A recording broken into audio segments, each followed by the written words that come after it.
I'm going to be all superior because, like, you're now like this proper full-on artist or some crap like that. I mean, you were already pretentious enough. Now that you've had an exhibition on Chapel Street, can you just give it a rest already? You sound great with a lisp. Oh, do I? Yeah, that's probably the smartest I've ever sounded. I hear it went well though. People are already talking about it in the comments. People that must have joined you at your exhibition. Wait till I have my doctorate. Can you imagine, Dr. Carlos J. Soda? Like, if I'm insufferable now, what's after that? What comes after that? I am not going to imagine that. I will cross that hill when I get to it. But no, I hope I never have to actually deal with that. I can't find the comments now. People were making comments about your.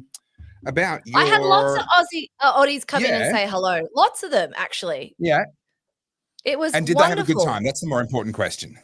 Well, they told me they did to my face. Whether or not they actually did, well, that remains to be seen. Maybe he's one of them. Very lovely to mine. So Dr. Lynette Amelie saying, I went early when she was still setting up. I assume that's a reference to your exhibition. Yes. Lynette came in on Thursday. Yep.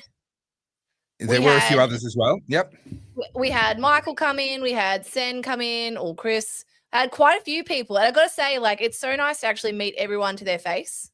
Yeah. I mean, that's not what you said about them off air, but now that we're on air, you have to say that. So yeah.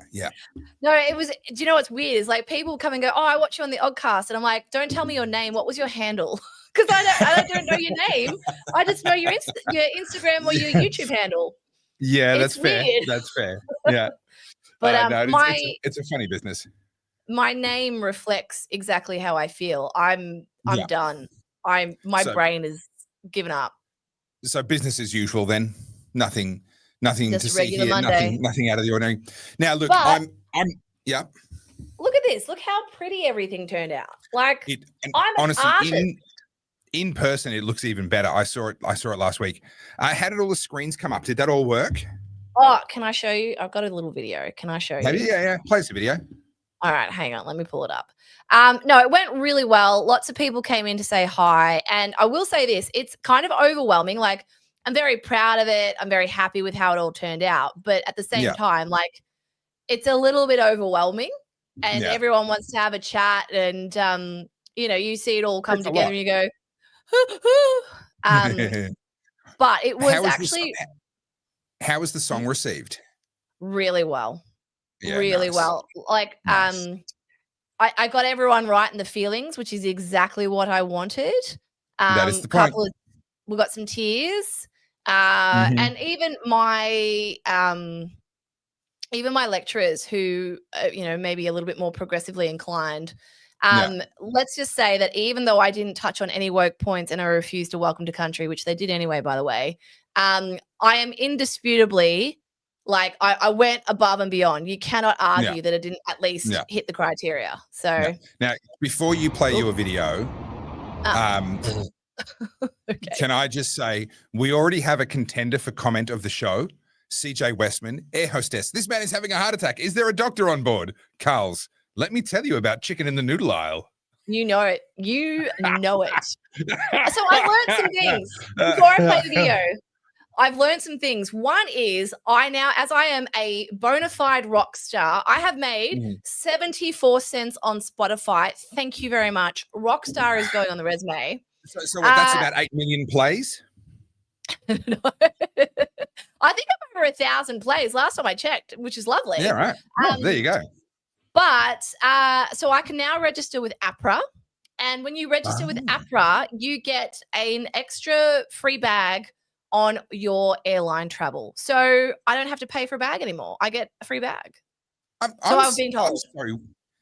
Being registered, I guess, as a musician. Yeah, okay. Actually, now that my brain's had a moment to connect the dots, I was going to come out with some quality sarcasm, but actually, you know what? I'm going to let that one go. That does make sense. Don't diminish my qualifications. I am a rock star. That is a rock song. Yeah. Okay? Musician understates the level of my talent. I'm so sorry. But also, the reason you get an extra bag is for your instrument, which in your case is my ego. well, I hope it's a 32-kilogram bag, not just 23. Yeah. So anyway, I don't know if that's true or accurate. All right. Play us this video. All right. How do I add it back in? Oh no, we don't see you big. God, no. Yeah. So this is walking in, and this is how it all looked. Look, I had like a gallery statement. I had moving images. I had a projection. I had a song. I gave people wine.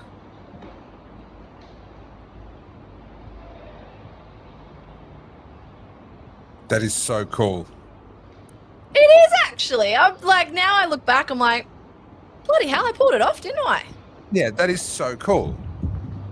Well done. They had better give you a really, really good result. If they don't, there's gonna be trouble. I would be scared if I was them to not give me anything other than HD. And the flowers are nice too. That is sensational, Carly. I get the vibe that you are proud of yourself, but you definitely should be proud of yourself. And capital G Man wants his little bit of credit here. He was my bartender, and also, to be fair, you guys think you've had to put up with me talking about a Masters. Can we have a round of applause for this one? Like, he has to live with me. Are you sick of the song yet, Carly? G-Man is. Are you? I am. And do you know what? I had a couple of people go, oh, can you put the song on? I'm like, okay. All right. However, all that's trivial. Phonic Photon is asking the big questions. How did your sparkly boots go down? They were very well received, but I've got to tell you, I underestimated. They're 12-centimeter heels, so they're like this, and I lasted an hour, and then I was like, get them off. Yeah, fair enough. I can't blame you for that. Not made for that life, but that's about as good as the news gets this week, because I did a quick run through the news, and we're never gonna. Do you know what? This podcast will literally go forever if the current news cycle keeps up. It will do, but before we get into the current news cycle, and we've got a comment here from Ethan that's relevant to one of the stories that we've got, the stabbing in the UK.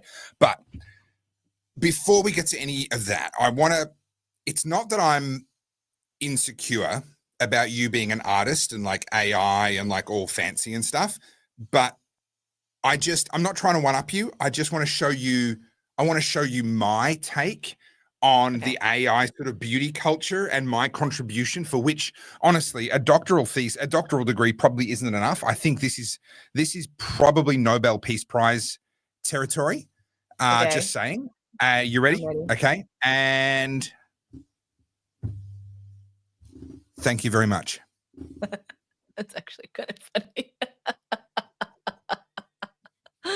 I mean, you can talk about AI and beauty standards all you want, but I've got you on this. Yeah, that is actually pretty accurate, if we're honest. Do you not know something? So because I'm now somewhat of an expert on this matter, I've had quite a few people reach out to ask me to come on their podcast to talk about it. One of them's the biggest female podcast in the country, which is slightly intimidating, to be honest. So now I better actually know my shit. But the more I'm trying to keep up with AI, this is what I was trying to say. I'm trying to keep up with AI. I'm trying to read all the papers as they come out, and I cannot. In the 18 months that I have been studying it, it has grown so exponentially. Like, it's impossible to know all of them and be across all of them. And he was listening to Elon Musk on Joe Rogan, and I've only listened to a little bit of this. Absolutely not. Can you imagine? Although I would go on it if she would have me. You would say yes. I would go on it if she'd have me, but I dare say she wouldn't. But yeah, I was listening to Elon Musk on JRE talking about AI, and it deserves our full undivided attention. I know a lot of people are like, oh, AI is shit. I'm like, no. Like, the genie's out of the bottle. It's not going back in. Yeah. The longer you resist it, you can't. You need to be aware of it. Yeah. No, absolutely. And it is one of those things. It's like trying to stop the steam power revolution, like trying to stop the internal combustion engine. I'm sorry, you're not going to. There are going to be downsides. There are going to be upsides. I think the potential upsides are so incredibly phenomenal. But like every single technology, the government and people with power and money want to use technologies to keep their power and to keep their money. That's always been true. AI does open up a whole new Pandora's box, but it's not fundamentally different. It's not. This is the thing. Oh, it's different this time. No, it's not. It's a different technology. But the struggle is the same. We use technology to maintain our freedom. They use technology to try and continue their oppression. That's the way it has always been. It's the way it will continue to be. Yeah, and the one thing I will say about AI in my view, in my esteemed opinion, if you will, Of course. it's just a Yeah. paintbrush. It's a paintbrush. And I keep using this analogy. I don't know if this is the right analogy, but it's like a car, right? You can use it for good, you can use it to travel, you can use it to take you new places, or you Yeah. can use it to commit homicide. Like, do you know what I mean? It can be like any weapon in the wrong hand can be used for evil. So Yeah. AI is the Okay. same. We're speaking of evil and weapons in the hands. Do you want to dive into London first? Let's start off dark? Oh, yeah, all right. But first, big shout out to Sen who came and saw the show. And No. thank you for your super chat. And Good as on he you, Sam. said, don't forget to like and subscribe. Do it. All Do right. it. So I definitely have the picture of the guy. Shall we start out with the picture Yeah. of the guy? Look, why not? Ethan's just saying that he was in Cambridge, not far away from where that stabbing happened in Huntingdon. So glad you weren't there, mate. That's certainly not something you want to be anywhere near. It's down to one person now, isn't it? They arrested two, and I think they released one, and they've decided they've publicized that it was just the one individual. Yeah. So to be fair, this is what's on social media. I don't know it to be true. This is all very alleged, but Yeah. this is the photo of the person. Yeah. Allegedly. Yeah. So, Well, I mean, we've got him on public transport with a knife in his hand. I'm going to say it's a good chance and that he was blood on all over public his transport hand. with a knife in his hand. So And what? one would, and it looks like blood on his hand too. It does a bit, yeah. So basically, the mainstream media is running cover for this man. They've called him a British man. And, that's all we know about him so far. He's a British man or a British national. But, judging by the looks of things, he looks to be of African descent. I don't know where from in Africa. I'm just making assertions based on how he looks. Sorry. Hang on. Do you remember there was an ad for coffee? Yes. It was one of the instant like coffees. Where you're from. Oh, torture. And this girl's trying to talk up this exotic looking African man. And yes, like where you're from, he says, "Oh, Derbyshire," with a very proper British accent. It is true that there are multi-generational, black-skinned people that are British. However, given the nature of what's going on over there at the moment, yes, there are certainly valid questions to be asked. So I've got a couple of things I want to contrast. So that's the photo of the suspect, and I pulled this as well. So this is just some information on Sadiq Khan. So for those who don't know, he is the mayor of London. The mayor of London, yeah, and has been the mayor of London since 2026, I believe. So we'll just add this in. Since 26, it hasn't been 26 yet, but yes. Sorry, 2016. Sorry, my bad. Yeah. So since he has taken office, 101,448 knife offences committed in London. Now, this is really important. They have announced a war on knife crime, and they have the Met Police out there doing sweeps.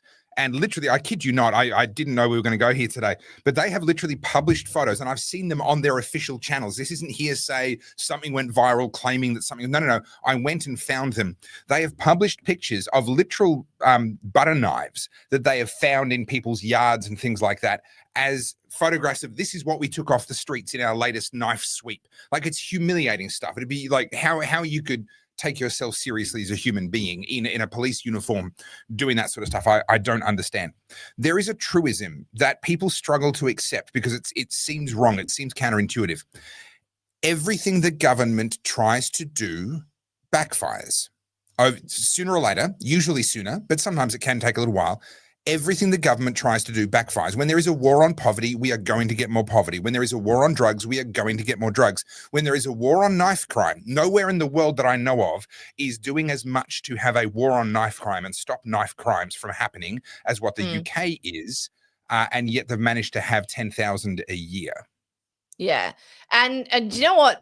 Victoria's following in the same footsteps. Like, that's what's terrifying. And I've got some videos queued up, and if we get to them, we get to them. If not, we'll save it for Wednesday. But I want to show you how a lot of the left-leaning candidates are now running cover and just straight up gaslighting. So I've got one, and actually I might play it now because I think it does relate to this. So, it's egregious what happened in London, but we need to look at how people are running cover, because this is how the truth gets obfuscated. So let me just pull it. So this is Steve Dimopoulos, I think it is. He's a Dimopoulos, I think it is. So he's made this very facetious. Not that. That was Very me. Sorry, I'm trying to get rid of it. You can't get rid of it. Get rid of it. No, Get it off my screen. It's gone. All right. Yep.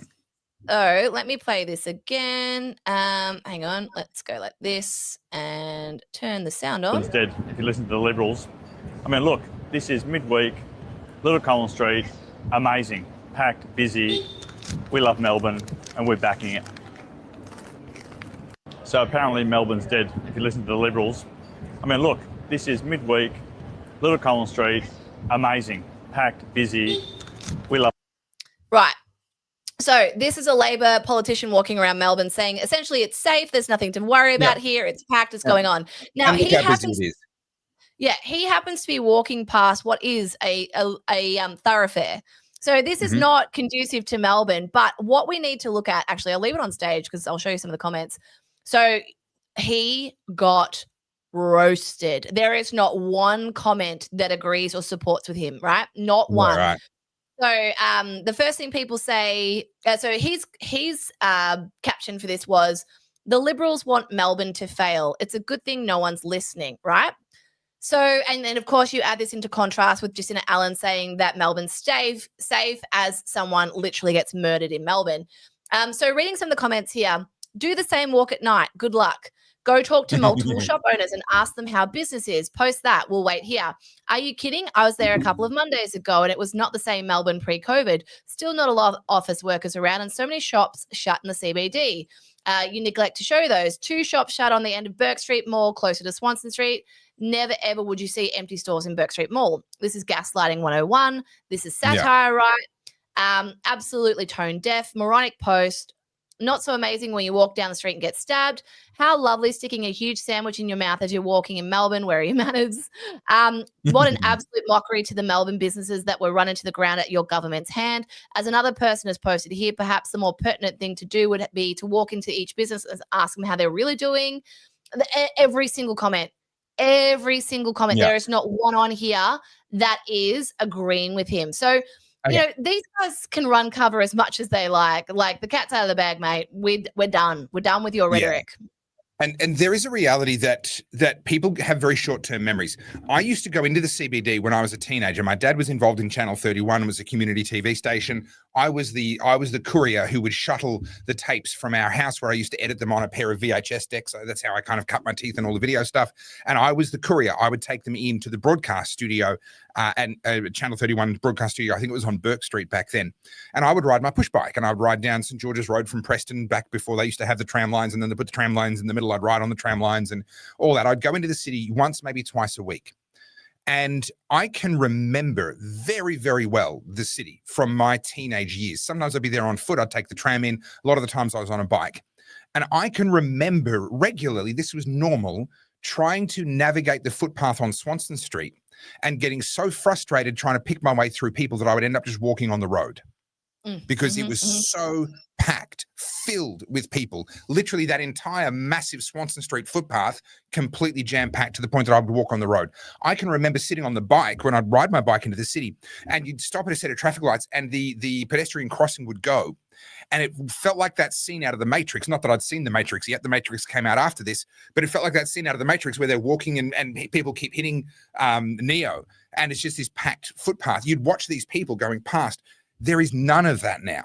And this is the thing. They're relying on people having short memories. Well, for whatever reason, I don't have a short memory. I loved Melbourne. I remember it well.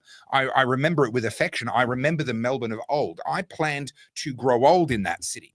I used to say to people, the more I travel, the more I love Melbourne, right? I am not a Melbourne hater. The problem is that the Melbourne I love, the Melbourne I knew, that's gone. That's already dead. There is nowhere in the world that can offer that to me now because it was a uniquely Melbourne thing, and now Melbourne is not that place anymore. For him to walk along there, what was there? The toot of one little scooter horn? You could hear him just fine. The traffic wasn't too bad. The footpath was anything but packed. He barely seemed to be watching where he was going. And for him to try and say, this is Melbourne is back, how short is his memory and or how stupid does he think we are?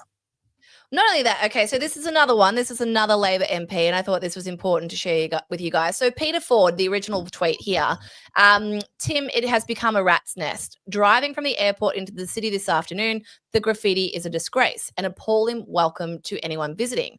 So Peter Ford, for those who don't know, he is on, I want to say Channel 7 or Channel 9. He's the entertainment or showbiz reporter.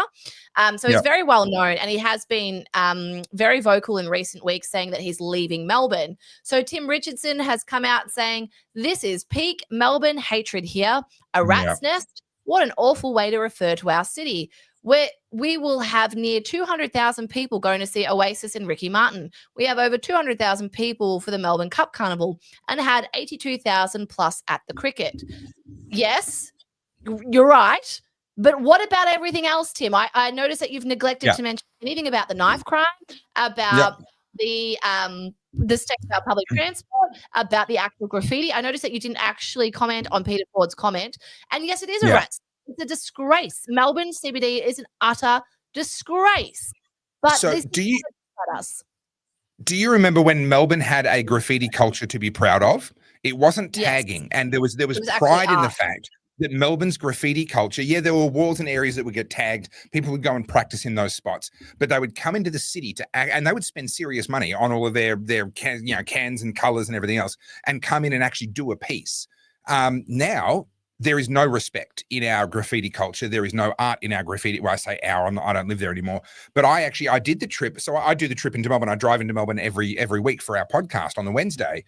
And sometimes we'll go the long way around the ring road and then down through the tunnel. And seeing the city like that is really grimy. You talk about all the weeds growing up on the Nepean Highway. There's a lot of that on the freeways now as well, even up in the north and in the west.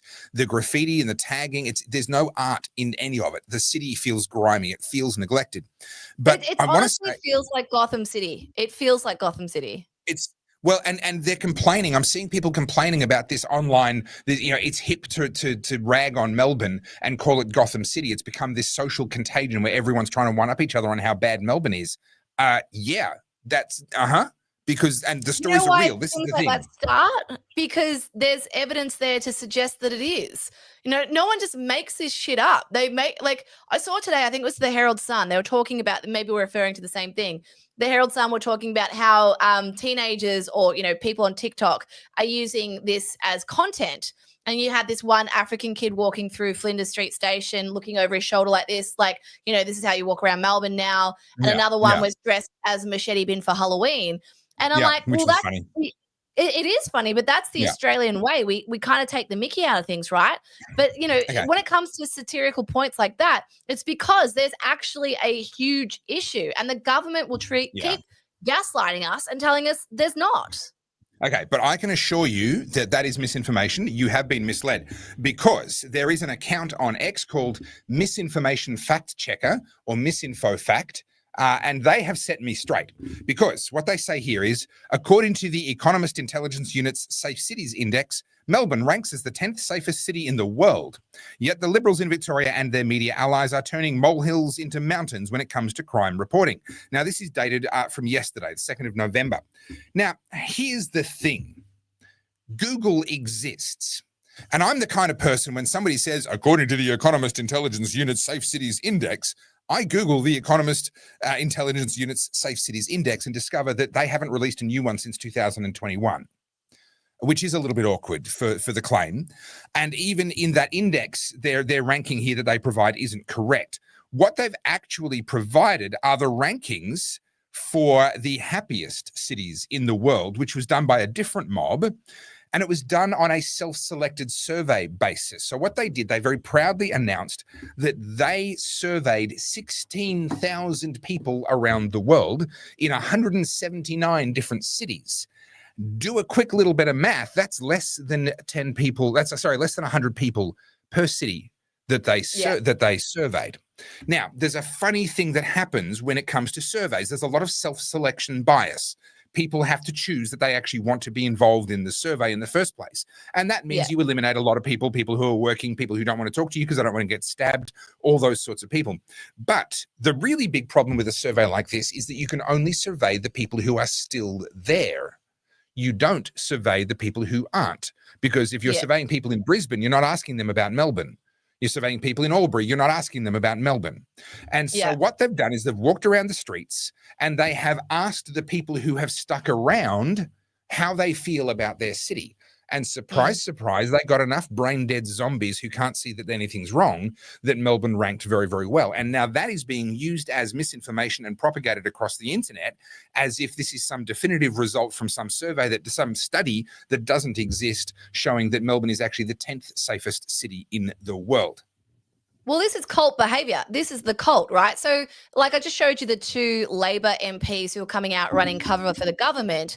And of course, under that, you have all the Labor sycophants. And what's interesting to me is, I mean, I talk to everyone, right? Like, I reckon I've spoken to over 150 people just the last weekend alone who came into my gallery to have a chat.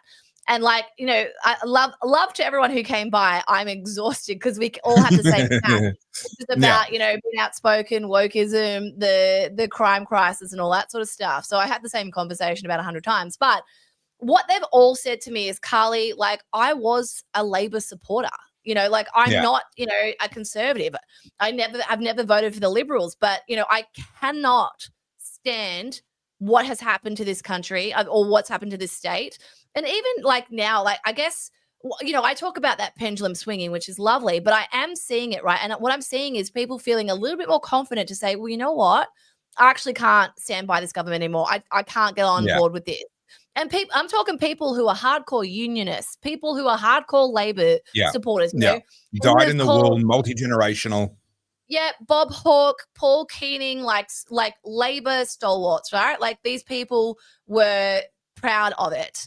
And now they're looking around going, well, firstly, the Labor Party is completely unrecognizable, but you can say whatever you want. Jacinta Allen can get up there in front of the press and say all her pieces. You can tell us it's an amazing city, that it's perfectly safe. Yet every time she does that, something egregious happens the next minute. Whether it's teenagers driving a stolen vehicle through Burke Street Mall, whether it's teenagers getting stabbed to death, you know, it's all well and good to say that. But the reality is now you, me, and anyone, right, like a Labor supporter or a non-Labor supporter can get stabbed. We've got 9 carjackings on average a week. Like, that's something that you hear of in South Africa. You know, Australia is falling apart at the seams, and we're still not prepared to have the conversation because everyone wants to still keep standing by their team. And this is the one thing I will say. This isn't about politics anymore. This is honestly about good versus evil. That is what it is. Like, if you are still standing by your team because, you know, you're a Labor supporter, you're a fucking idiot. That's it. You have to look at the reality now. So there is one more really important point to make, though, which is there are claims coming out that crime is down. Per capita, crime is the lowest it's been in ages. This is technically not wrong. There are 2 important things to know. The first is someone, I've scrolled on from the comment, I shouldn't have. Someone was saying that they got threatened by a junkie using a Bic pen, and they didn't even bother reporting it. So first and foremost, as violent crimes increase, which they certainly have, this is the thing, it's the petty crimes that have gone down. And because they were so numerous, them going down drags the overall average number down. But violent crimes are the highest they have ever been. That is a fact. And they're the ones that make the news. And so that's how you can simultaneously have a situation where people look at the news and go, this is the worst it's ever been. And yet people who want to be deceptive can sit there and go, oh no, the stats say that the crime is the best it's ever been. Number one, it's the violent crime that's taken off. And that's because teenagers are no longer stealing chips from the corner shop. They're getting machetes and cutting off people's hands. Right. This never used to be happening in this age group. This is the age group that used to commit the petty crime.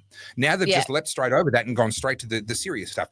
But secondly, when you live in a city where people are getting carjacked all the time, you don't report being threatened with a pen by a junkie. It seems so trivial. It's like, well, why would I report that? I mean, they're not going to take that seriously when they can't even keep up with the real, like the big stuff. Why would I report that? So we have a massive underreporting problem because the police are overwhelmed. People can't be bothered because they know nothing will be done. And we're also cynical of the courts. And secondly, the crime that matters, the violent crime, that the statistics are crystal clear. That is absolutely through the roof. Yeah. And look, as I said, the government can run cover for themselves, but it's not going to stop the conversation. And thankfully, we have platforms like X, but you can actually see this in the media as well. Like, I mean, obviously the Herald Sun's Murdoch, but they are going hard after this crime thing. Same with Channel 7, to be fair, to their credit. Channel 7 are unrelenting on this. And now it's at the point where I've stopped talking about it because there's something every single day. But I wanted to play this clip. This is Mike Bush, the new police chief. Police chief, sorry, yeah. I'm just going to bring it up. I'll just play the clip from the start. Hang on a second. If it lets me. Ooh. Movements, their gait. Hang on. So what we've got here is a depiction of the 33 youth gangs that we've got operating in Victoria, particularly across Melbourne. So we know exactly who those gangs are, we know where they operate from, and we know every member of those gangs. So what you'll see here, pictured here, the small green boxes indicate a youth gang. There are 33. And we know the 610 members of those gangs. So what we're seeing here are the 610 who are driving Victoria's crime surge right now. Driving, committing, absolutely. We know their names, we know their addresses, and we know their associations. When you get that CCTV footage, for example, do your members immediately go, oh, that's Joe Bloggs? Our people are very active in these communities. Not only do we know who they are, we have plans in place for each one of them. And they can identify them even when they're masked up by their behaviours, their movements, their gait. So they know who they are. And of these, how many are out on bail? How many are free and how many are behind bail? So if you talk about the 610, I would say around 500 or a little less than, maybe between 400 and 500 are still in the community, and we have a focus on them. Should they be in the community though? I mean, well, a lot of them have been arrested more than once, so a lot of these people are prolific, multiple offenders. How young are we talking here? The majority are aged between 14 and 18, some as young as 12. So we know who they are. They've been arrested multiple times, and we know they're committing adult crimes, but we're still going to leave them go on the streets. But don't worry, guys. We have a really pretty looking graph. So you know we're doing something because we have a really cool color coordinated graph, and we know there's 33 gangs, and we know there's 610 repeat criminals, all under 18, but we're not fucking doing anything about it. Like, we know all the data, but we're still not going to actually take these little munted kids off the street because you know why? Do you know why, Tova? Tell me. We don't matter. Do you know who matters? Identity politics. And it would look very bad if you were to put a couple of African kids in jail so that the rest of the community could feel safe. But we won't do that because we'd rather a pretty graph. But Big Fella has the solution for us here. Don't worry. The First People's Assembly of Victoria will fix Melbourne. They'll just change the name to an Aboriginal name. See, all fixed. No problems in Melbourne anymore. You're right.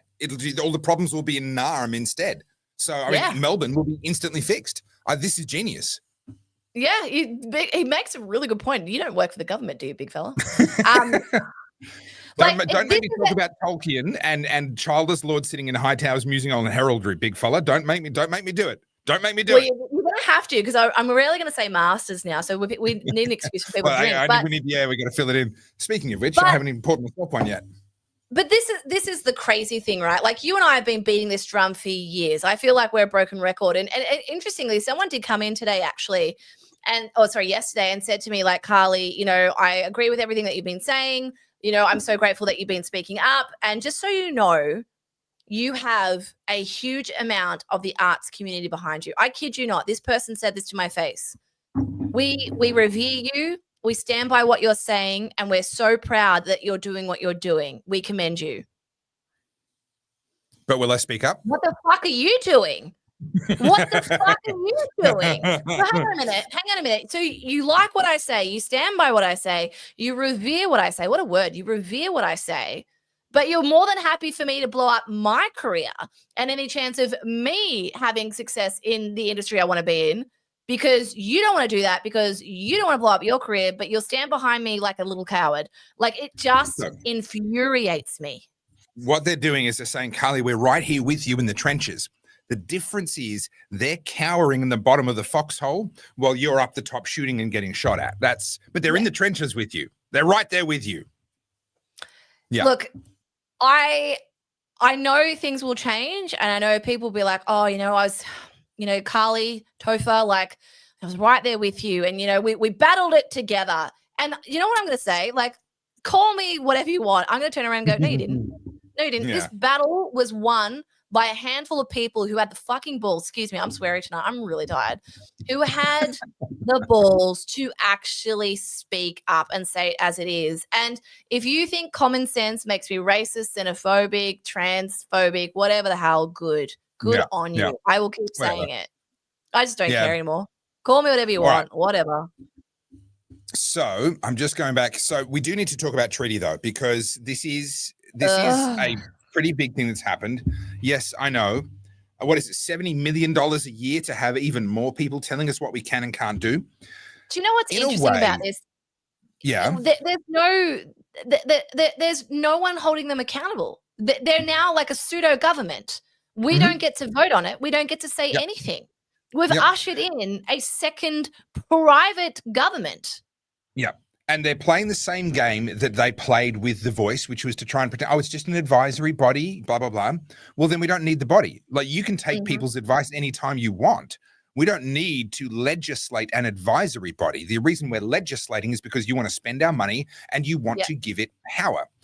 This is the accelerationist in me, and I try not to be accelerationist because that's a little bit like sadistic. But there is a part of me that is a little bit accelerationist. And when it comes to Victoria, when it comes to Melbourne, there is a part of me that just goes, good, go to the dark side.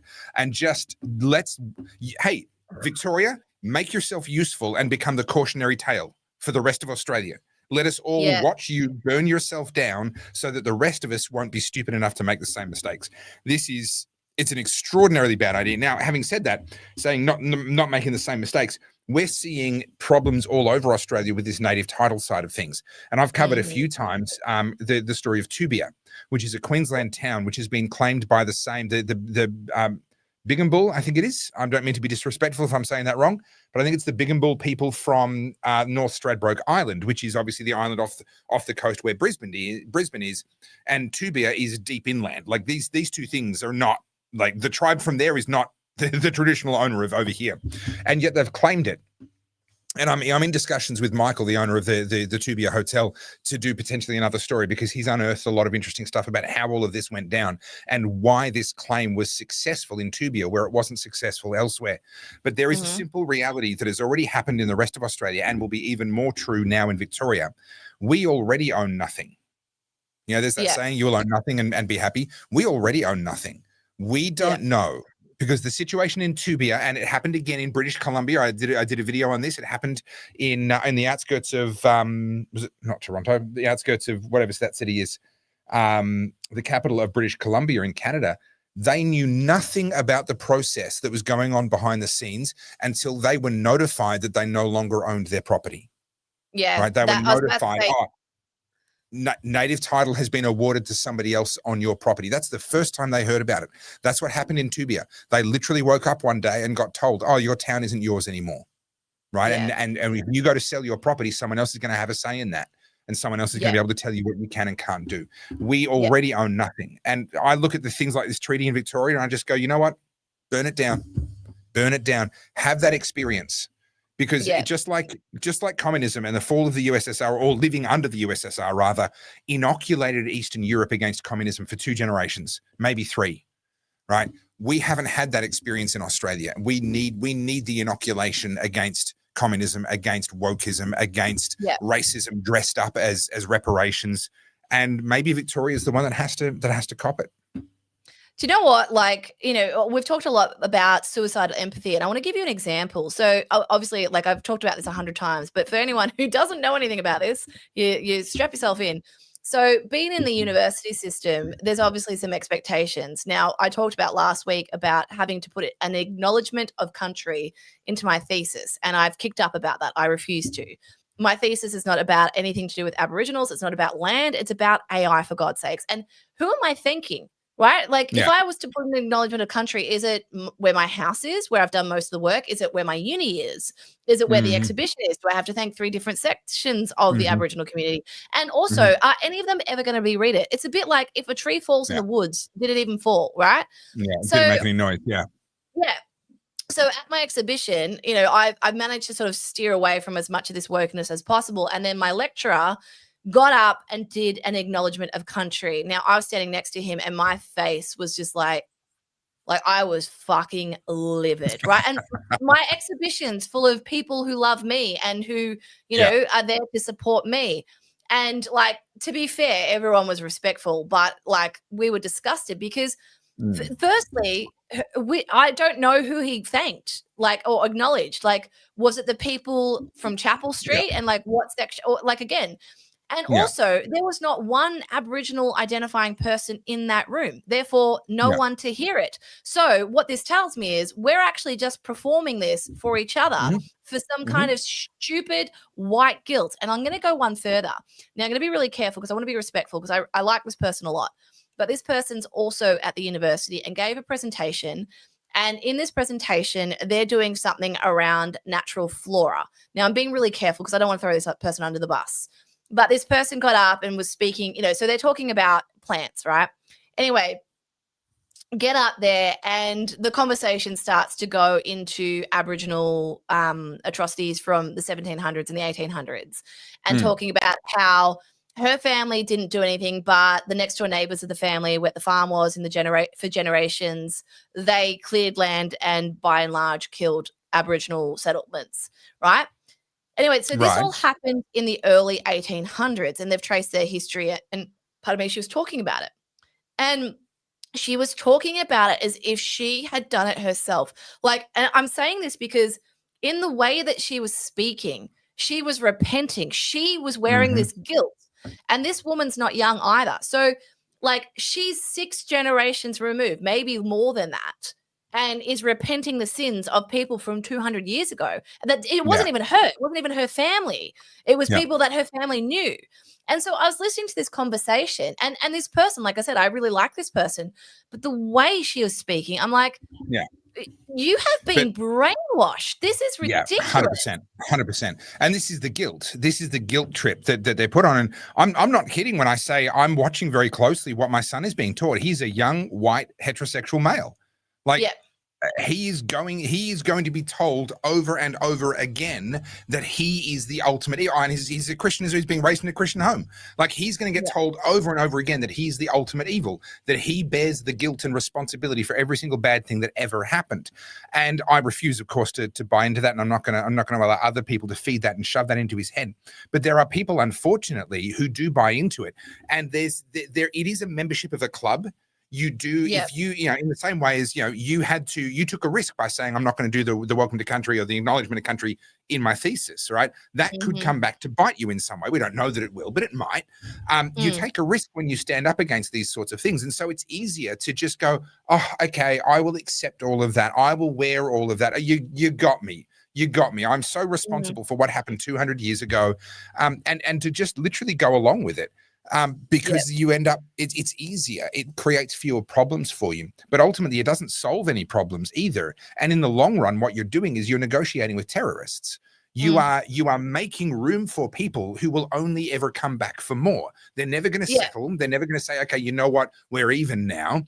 You start to allow them to take ground based on these ancient grievances that neither you nor they had anything to do with. And once you start that process, every time you give up a little bit, they will come back for more. There is nothing to gain in the long run. Yeah. And I'm going to say that, I mean, you and I have talked about this off air, but if there is any reason why I am not awarded a fair grade for what I've done, and it has anything to do with the fact that, so there's 2 things, right? Just for anyone who doesn't know what I did. One is the acknowledgement of country, and I've refused to put it in my thesis, and I'm submitting it tonight, and it's not going to have it in there. So, and it's meant to be the first page, by the way. It's meant to say like your cover and then that. So it'll be very obvious that it's not in there. Second to that, I use a very offensive term probably over 100 times. Now, this term is so heavily weighted at the moment that when I use it, I may as well be stabbing people in the heart. That's how disgusting this term is. Now, do you know what this term is, Topher? Anti-feminist? Worse. It's probably the most heinous swear word you can use in 2025. Gosh. I mean, I know you're not going to use the C word. You've reserved that one for me.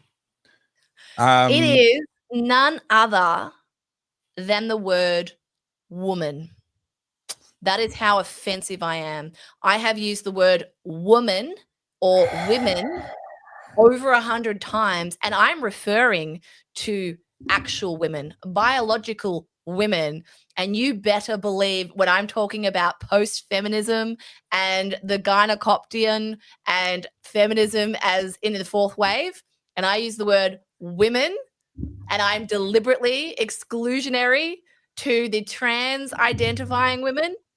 Yeah, I'm upsetting some people. He's freaked out. He's left the building. I'm out. I can't deal with this. This is too much. Carly, moderate your behavior. I swore like 100 times then. But yeah, and that's it. That's the thing. So I kid you not, I had someone sit me down and say, you need to be more inclusive with your language because women is excluding a section of people. And I said, no, it is not. No, it is not. I'm sorry. And this is a hill I will die on. No trans woman is dealing with this shit. None of them. It is infuriating. It is insulting. And I've said this to you guys 100 times, and I know you're anti-universities. This is the only way we fight back. This is how we have to do it. And that's the only reason I'm interested in doing my doctorate. I will play their game. I will get all of their certificates and jump through all the hoops they tell me to, and I will still have these opinions. And then what? Then you have to argue me with my ideas, right? Prior to having my master's, I was just a random photographer. Do you know how many times people were like, this happened on X at the start of the year. Oh, this photographer thinks she can talk economics. All right, fine. I'll go to a fucking doctorate. Now what? So you keep saying prior to my master's. I think we can conclude that your entire life will be prior to your master's. I think not only are you going to get failed at this point, you are probably going to be sent back to kindergarten because we're like, we need to start over from the very beginning with this one, right back to the start. And this word, I just found it. Someone put it in the chat. This was suggested to me. Can you imagine being my lecturer? Can you imagine suggesting this to me? Can you imagine my face? And I'm very polite, but how degrading to you as a woman to have other people policing the language that you can use about women. You are doing you are a woman doing a master's about women and a challenge that affects women particularly. Right. Yeah, there are some men that are super image conscious, and yeah, there are some men that get plastic surgery, blah, blah, blah. But this is a phenomenon that is happening amongst women, and they are trying to police your language and say, you need to change that letter to an X. Otherwise, you're not being very inclusive. How? Oh, yeah, I'm really swearing now. I love this comment here. How many times did you tell your lecturer to eat dick? Trust me, I wanted to. Can I just point this out? And I'm not making this to flex. I'm just saying, I paid $45,000 for the privilege of doing this degree, by the way. It's on HEX. I did not pay that up front. So $45,000 to then be told how to think, how to speak, what to put in my thesis. I'm sorry. Am I the one paying? I will decide and determine, firstly, how I speak, what I do my thesis on, and also what's included in it. If you're paying the bill for me, then maybe you have a little bit more weight. It is extraordinary, and this is Monty Python sketch stuff from the 70s and 80s. Only now it's happening in real life. I want to be a woman. I want to be. Well, you can't be a woman, don't you? We will defend his right to be a woman, even though he can't.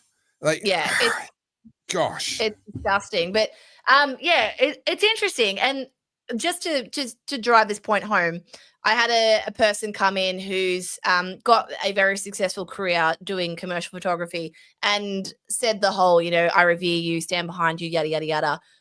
And then made the point, and I kid you not, this person said it to my face, and I was just like, he was like, I keep my Instagram very sanitized and very clean because, if people knew my opinions, I'd lose my jobs. I'm like,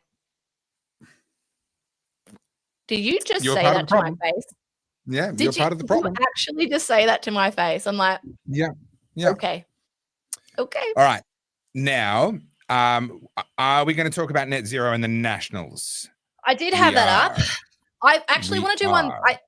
Let's get to that. But I actually think as Okay. a Christian, I think this is important for you. And I actually think it's important for Donald Trump and everyone. So Okay. before we get to that, I've got this. I have no idea what's coming my way. I have no idea what this is. So I'm nervous. let me. No, don't be. This is me being serious. Here.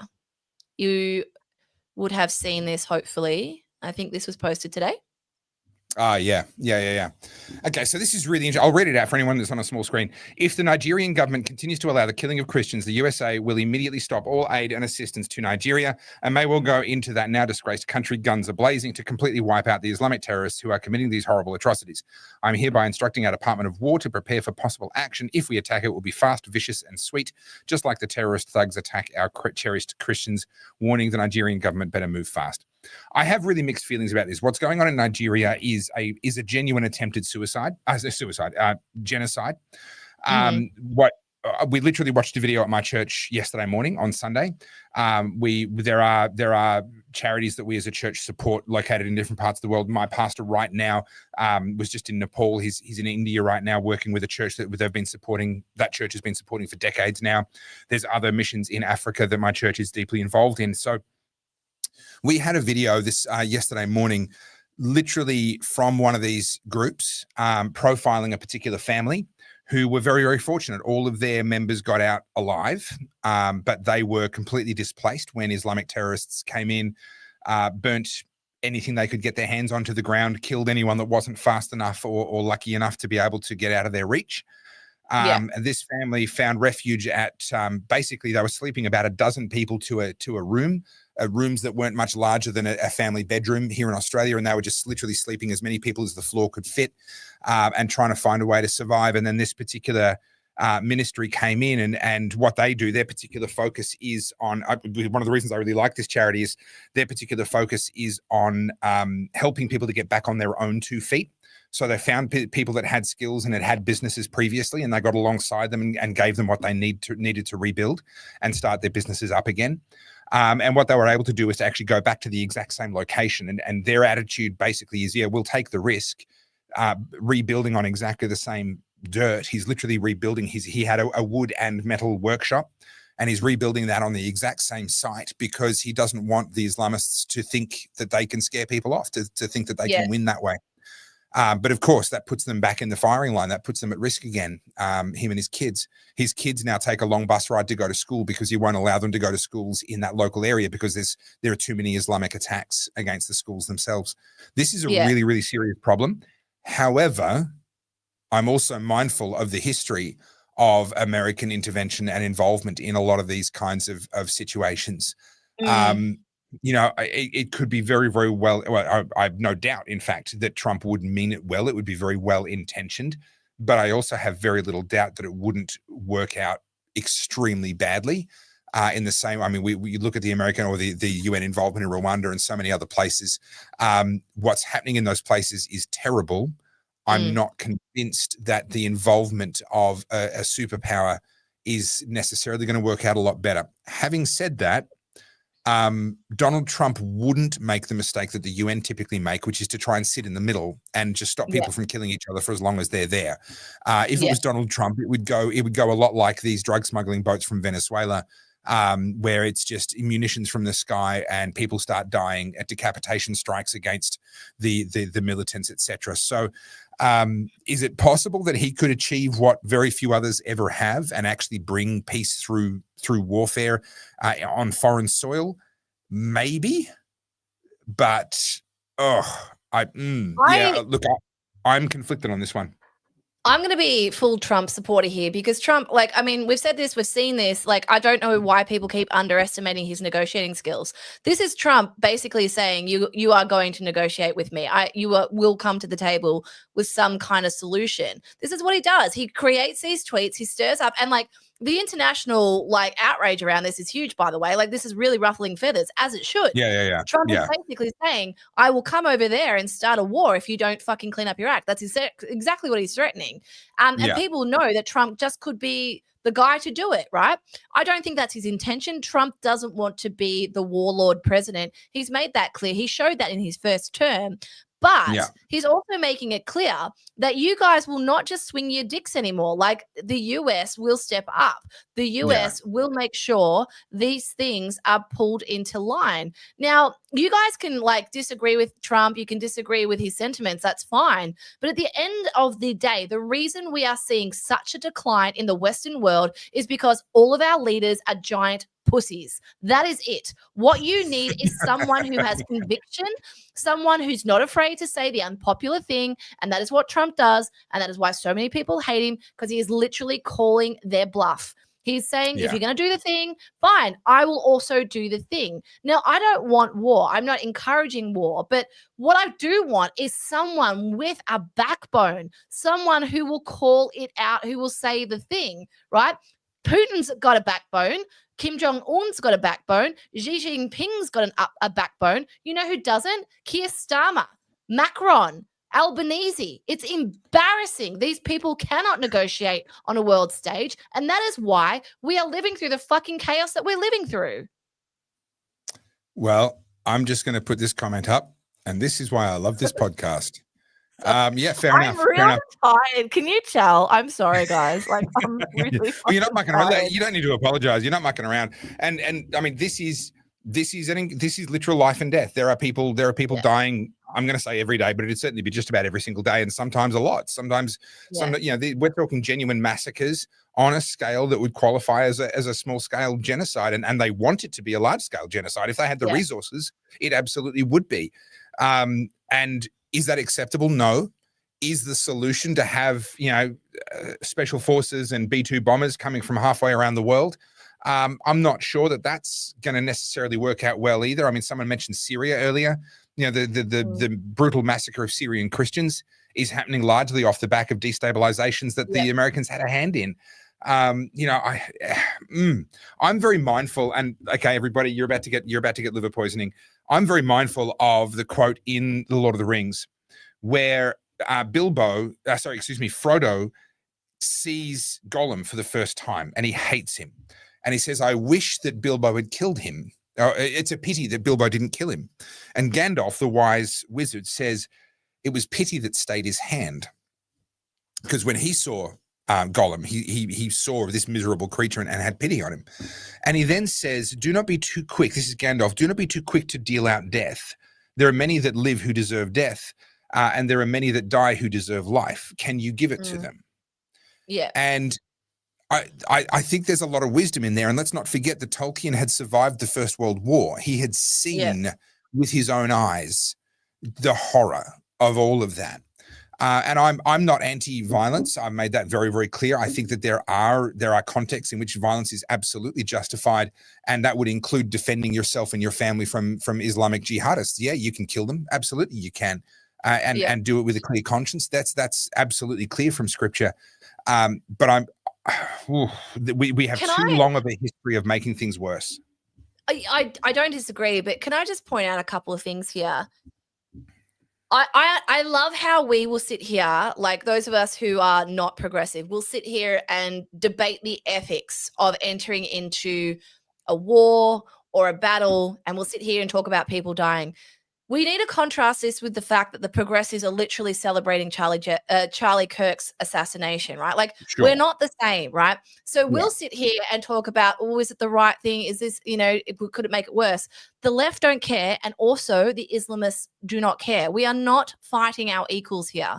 And I dare you guys to open a history book where anything has been settled in the human race with anything other than violence. I know you don't want to hear that. I know, like, we all like to think that in 2025 we're all morally superior. We're far more like educated and advanced than our ancestors.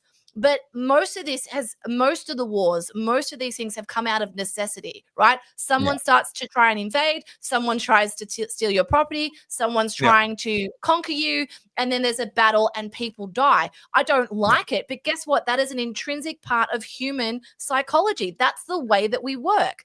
Now, to think that because we have the internet and we have technology and we now drive cars and we all go and work, that we've changed in a way is to underestimate ourselves. Like I said, nothing stopped that guy from going onto a train in London and stabbing 11 people, and he would have stabbed more if you let him. It's not stopping the progressives from celebrating the fact that someone was murdered in cold blood in front of an audience, by the way, and then celebrated it. Abby Chatfield's on her fucking podcast saying, why hasn't Trump been killed yet? Like, these people are behaving the same way that they're saying that they don't want people to behave. Like, I'm done being gaslit, and I'm not advocating for violence. I'm not advocating for war. But if we're actually going to have this conversation, let's do it equally. We are fighting against people who want us dead. The Islamists want us conquered and dead. That is their end goal. Pretending it's not is ridiculous. We're not actually having a conversation unless we're looking at the fucking pink elephant in the room and addressing it. Well, Capital G-Man liked it. So did James Bennett.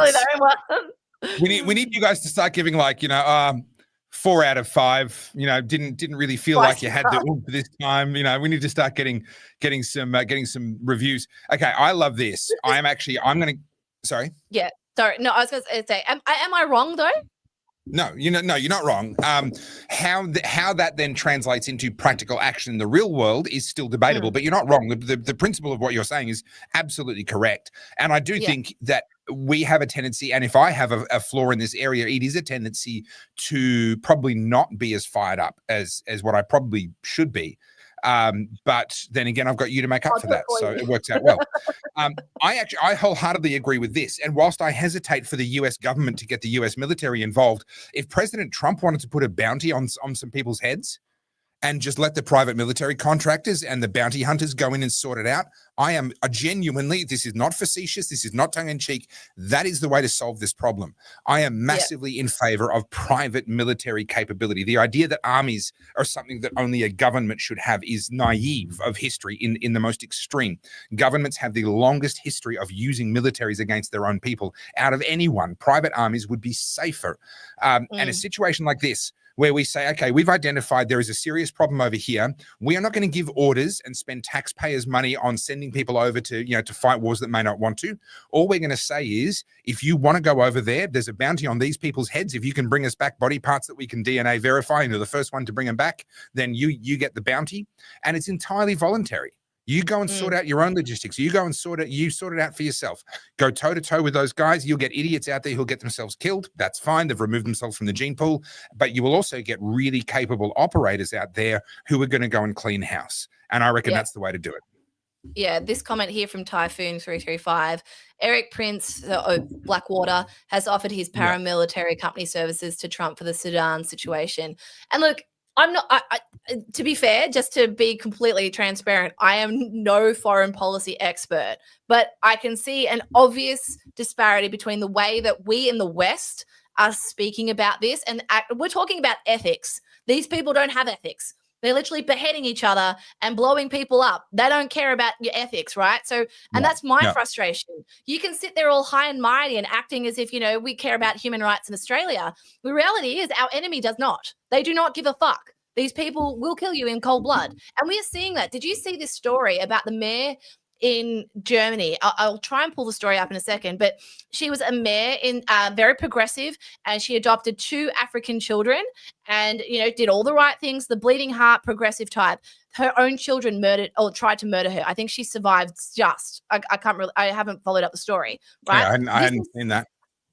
I'll pull it up in a second. This is suicidal empathy. These are people who are empathetic to the point where they are willing to sacrifice not only their personal safety, but the stability of their own fucking country. That's what the progressives are doing. They're like, no, we are so caring. We're so diverse. We are so empathetic that I will literally advocate for my fellow countrymen to get, slashed by machetes or stabbed on the train because I am that empathetic. It's crazy. It is fucking madness. Yeah, look, the response is a bit ho-hum. I've seen spicier. This hot sauce is made with 5 alarm peppers, handled with gloves. Okay, Riot was impressed. Riot loved it. Actually, am I pronouncing that right? Is that riot or riot? Riot? Is that a play on like a riot, having a riot? I don't know.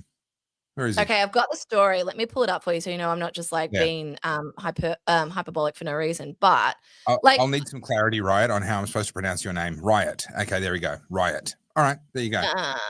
Where are we? Share screen. Okay, so this story went, to be fair, so the reason I pull up ABC, I've seen this comment a lot. People are like, Carly, why are you sharing ABC? I'm trying to pull up the most left or gaslighty news article. Like if I pull up, Sky or Herald Sun, everyone's immediately like, oh, Murdoch. It's not real journalism. So hence I bring up the ABC. Okay, so recently elected German mayor Iris Stolzer in critical condition after being stabbed outside of her home. Now, it was by her children. And anyway, so they're going to say here we go. So 15-year-old adopted son had been taken from the scene in handcuffs and wearing an evidence-preserving overall. Evidence-preserving overall, obviously because he was covered in blood. Her 17-year-old adopted daughter was also home. Investigators said this was purely to protect evidence. The son told police that his mother had been attacked by several men. Turns out it was him. This is the case of suicidal empathy. This is someone who has adopted these kids, brought them in from Africa, and then they have paid her back the ultimate That's how they say thank you in their culture. Let's not be talking down about their culture. That's how they say thank you. So, and look, am I saying all people like this? No, I'm saying there are bad actors out there, and the fact that we can't have a very honest conversation because people are so fucking worried about being racist. Like we're never going to get anywhere. This only gets worse until we can have the conversation about the reality. Things only get worse. Okay. There are 3 really important topics that I really want to get to. Net zero, we did kind of promise that. Yes. Bill Gates and his backflip or half backflip. It's an important thing for people to be up to date about. And Mamdani, because that's happening soon. And there are some things to know about that. I'm actually, you've been the one talking about it up till now. I'm catching up. So Lynette's noticed that my vein pops out. It always does, to be fair. I think it sits like over something, but no, my blood pressure's fine. This is just my average Monday night. All right. Okay, so Mamdani, do you want to talk about him first? Well, I feel like we kind of need to get to net zero because we said we would, and then we have a habit of not getting to like the thing that we said we were going to do in the show. All right. So the Nationals have come out and said that they are dumping net zero by 2050. So this was a commitment that the Liberals and Nationals took with them to the last federal election under Peter Dutton. They got their asses handed to them. They then broke up the coalition. Now, that's not that unusual after a big election loss. They both separate so they can figure out who they are and what their policies are going to be. And then usually, well, every time in history so far, they've come back together, no problem. That's probably what's going to happen again this time. So don't be too freaked out about the fact that they split up. But what's happened now, there was a leadership challenge in the Nationals, which we don't have the public record. They don't publicize their internal polling when there's a leadership spill. But my understanding from an inside person that I have is that it could not have been closer. That was the language they used. So I believe there was a single vote in it, and David Littleproud kept his position as the Nationals Party leader. Now, that's really important in my view. David Littleproud is, in my opinion, a coward. I've got long history with him on the water issue. He was a water minister when we held a protest at Parliament House. He was under a lot of pressure from us, and then he got out of Dodge and handed over the water ministry to Keith Pitt in order to not have to have the fight. He just didn't want to. He didn't want to actually have to be face to face with us, standing up for what the government wanted him to stand up for, and nor was he going to give us give the irrigators what they actually needed. And so he just got out of there. He didn't want to have that fight.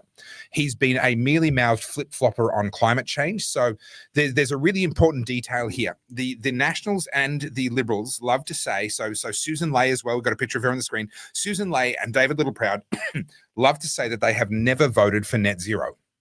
Yeah. Which is technically true, because the only net zero legislation that's gone before Parliament was the Labor Party's net zero legislation, not the Liberal Party's net zero legislation. So, of course, they voted against it. But they didn't vote against it because they disagree with it in principle. They voted against it because it wasn't theirs and it didn't have their timeline and their targets on it. They support net zero in principle.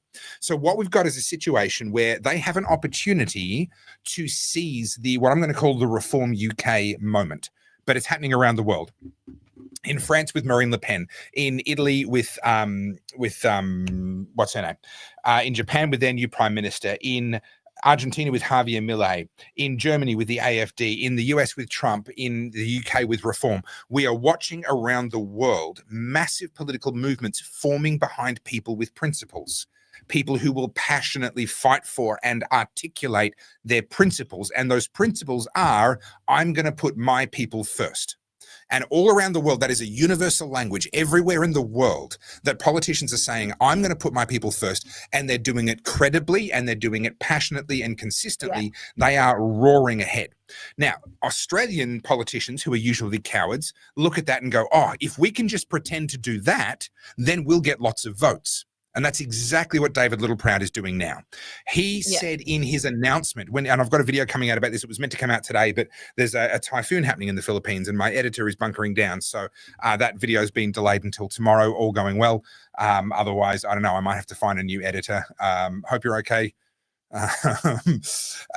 But what David Littleproud did when he announced the abandoning of net zero was he said, we're abandoning net zero till by 2050. We're going to find better ways of reducing emissions.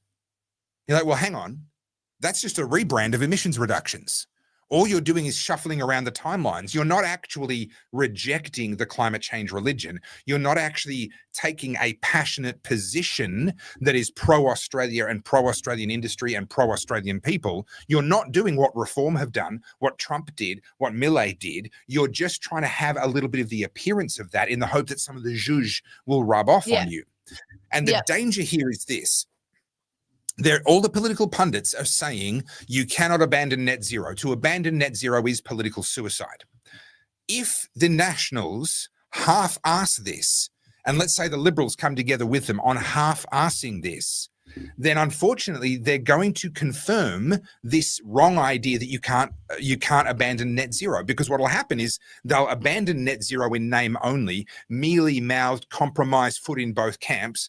The voting public will see right through it, and it won't give them what Reform have got. It won't give them what Millei's got. It won't give them what Le Pen and AfD and all of these other movements. They won't get that boost because there's no actual passion behind it. There's no actual alternative being offered here. And as a result, they'll fail at the polls.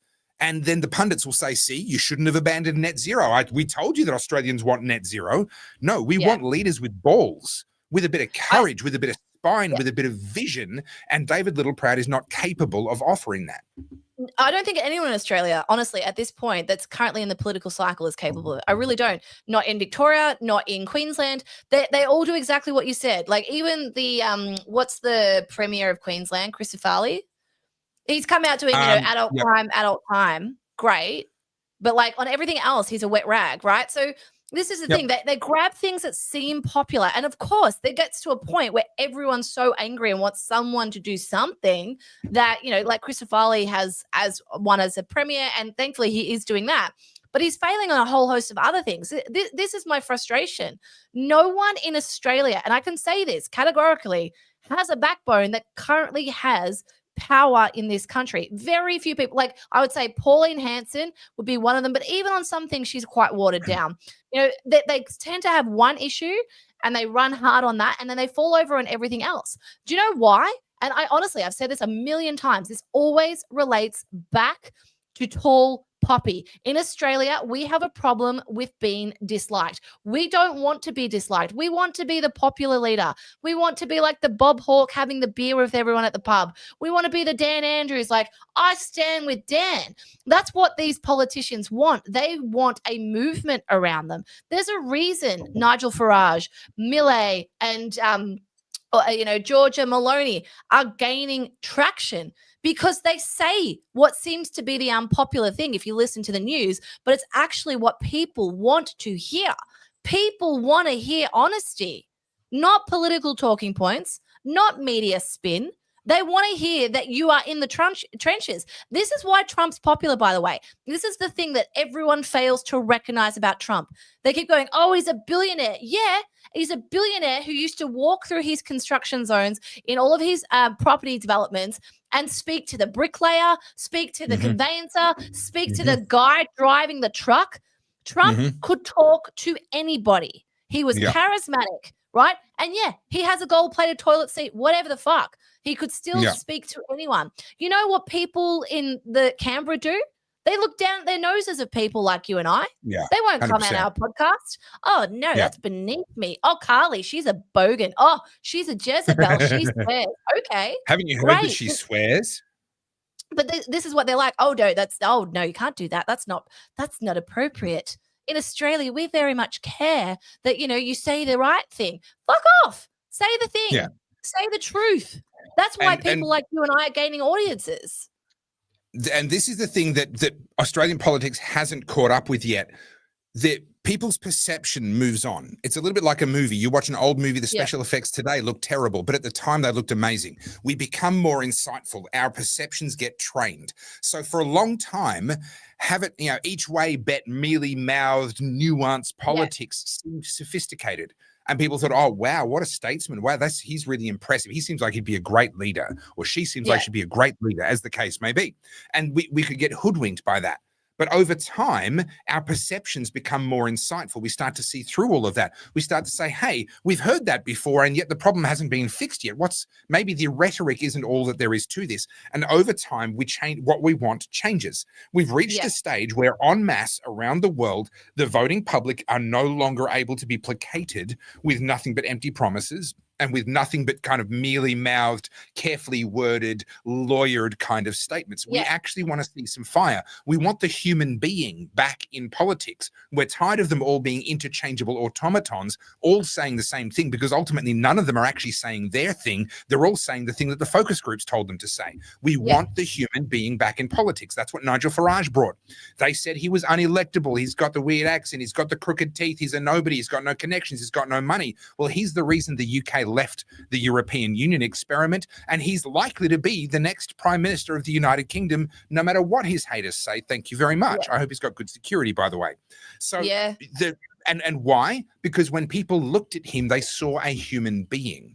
And there's power in that. That's the moment we're entering.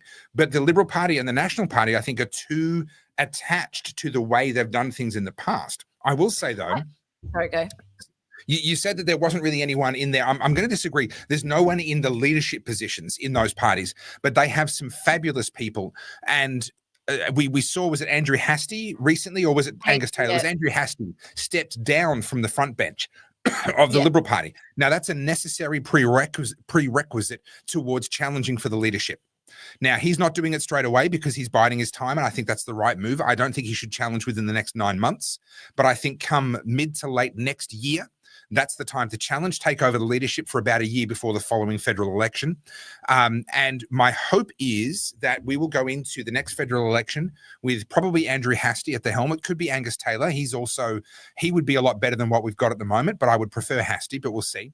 And then with a different Nationals Party leader, I'm not too worried about who, but certainly not David Littleproud, because neither of them has the personability, neither of them has the communication skills, and neither of them has the authenticity to actually argue for Australia and to argue against net zero. We need to replace them with people who are clean, that haven't been a part of creating the swamp in the first place, because they can argue authentically against those things, because they're not the reason we got them in the first place. So that would be my hope. and it can happen. I actually think it will happen. If I had to put money on it, I would say that at the next federal election, Susan Lee will not be the leader of the Liberal Party, and David Littleproud will Nor not be should the she leader of the be. Nationals. No, nor should I she. Yeah. want to touch on this thing here. You wouldn't defend a convicted criminal in politics in Australia. Well, I would if it was because of political warfare. I would actually. Thank you very much. The whole thing with Trump, the 34 convictions, was utter bullshit. And if you believe that he's a convicted criminal because of that, I can't help you, man. I can't help you. Yeah. Like, honestly, at this point, if you want to believe that shit, you got to turn off the ABC. Speaking of ABC, I wanted to bring this up. So this is important. You know, Kamala Harris is doing some PR right now. She's just done Diary of a CEO. She's just done sit downs, and she sat down with an ABC journalist. Now, again, I bring you the ABC for a reason. Now, these guys like to believe they are the bastions of journalism. These are real journalists, taxpayer funded journalists, but not like you and me. We're just fake, like influencer nobodies. They're the real deal. Yeah. Yeah, they're the real deal that get paid to say the thing, right? So ask the hard questions. Yeah. So let me pull this up. Let me remove that. Go away. Add this in. StreamYard really needs to let us queue up more than one thing at a time. It's very annoying. Okay.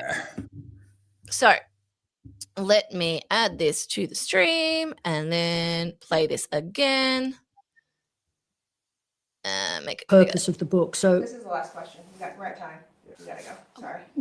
Yep. Well, that's almost a first, not an absolute first, but to have a member of staff of the former Vice President of the United States actually speak up during the interview to say that we were going too long. I didn't expect that. But coming back to the interview itself, it seems to me at its very heart, there is a reluctance on the part of Kamala Harris to actually spell out and talk about the issues that Joe Biden had as president. Was it Joe Biden's decision, his failure to recognize his own frailties in that position, that put you in the position that made it almost impossible to win that race? He was not frail as president of the United States. But he had frailties. We all saw the debate. I'm just wondering, is there a reason why you won't go to that prolonged frailty question? Now, we saw the debate. We saw the difficulty he had marshalling his thoughts. I have answered that question. I do not believe that I think it's just hard watching the debate to see how there could not be a problem long term with someone who can't marshal their thoughts. I'm not saying his acuity wasn't present. I talked about that in the book.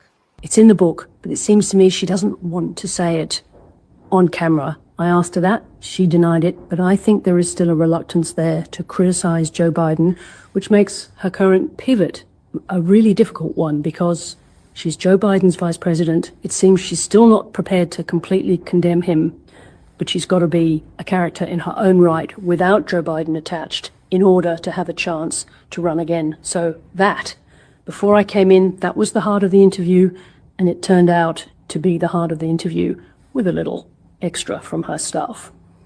Okay, so Kamala Harris aside for a second, I just want to read you the comments, right? This is the Australians that we're up against, right? We know unequivocally that Joe Biden is in cognitive decline.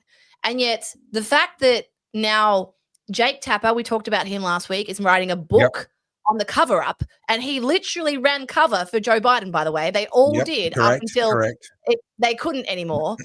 Kamala Harris is acting like she didn't know. You are in the room with this man. You would have been there when he was shitting his pants. But anyway, that aside, this is the the Australian public responding. Where are we? Sorry, let me pull these quotes up. So, the former VP has shown respect for her former running mate, who was a very safe, sound representative of the US when he had the job. Obviously, in very stark comparison to the nightmare unfolding there now. No, he shouldn't have run for a second term, but yes, it shows grace and character that she chooses not to trash the legacy of a man whom she respected for giving his entire life to the public service. Her choice not to provide that clickbait was the correct one, the mature and decent one. And Miss Harris has increased her standing further, in my estimation, by not allowing herself to be drawn into the mud. That has 2,811 likes. I'm sorry, Sarah, but this interview missed the chance to let us learn more about what drives Kamala Harris, and you went on and on about Joe Biden. So much more important stuff in global affairs now, and her insights would have been much greater. Seriously, Sarah, this was absolutely shocking. I'm astounded that you acted like this and completely understood her staff. What is going on in your mind? I think it shows great loyalty to a friend and colleague.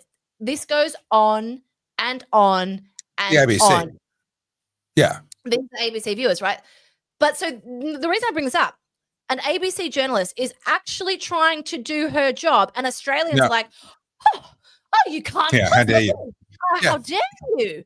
So, Yeah. so just to really drive this point home, we want to know why no one has a backbone. That's why, because when Yeah. they get a little bit of a push, they're gonna.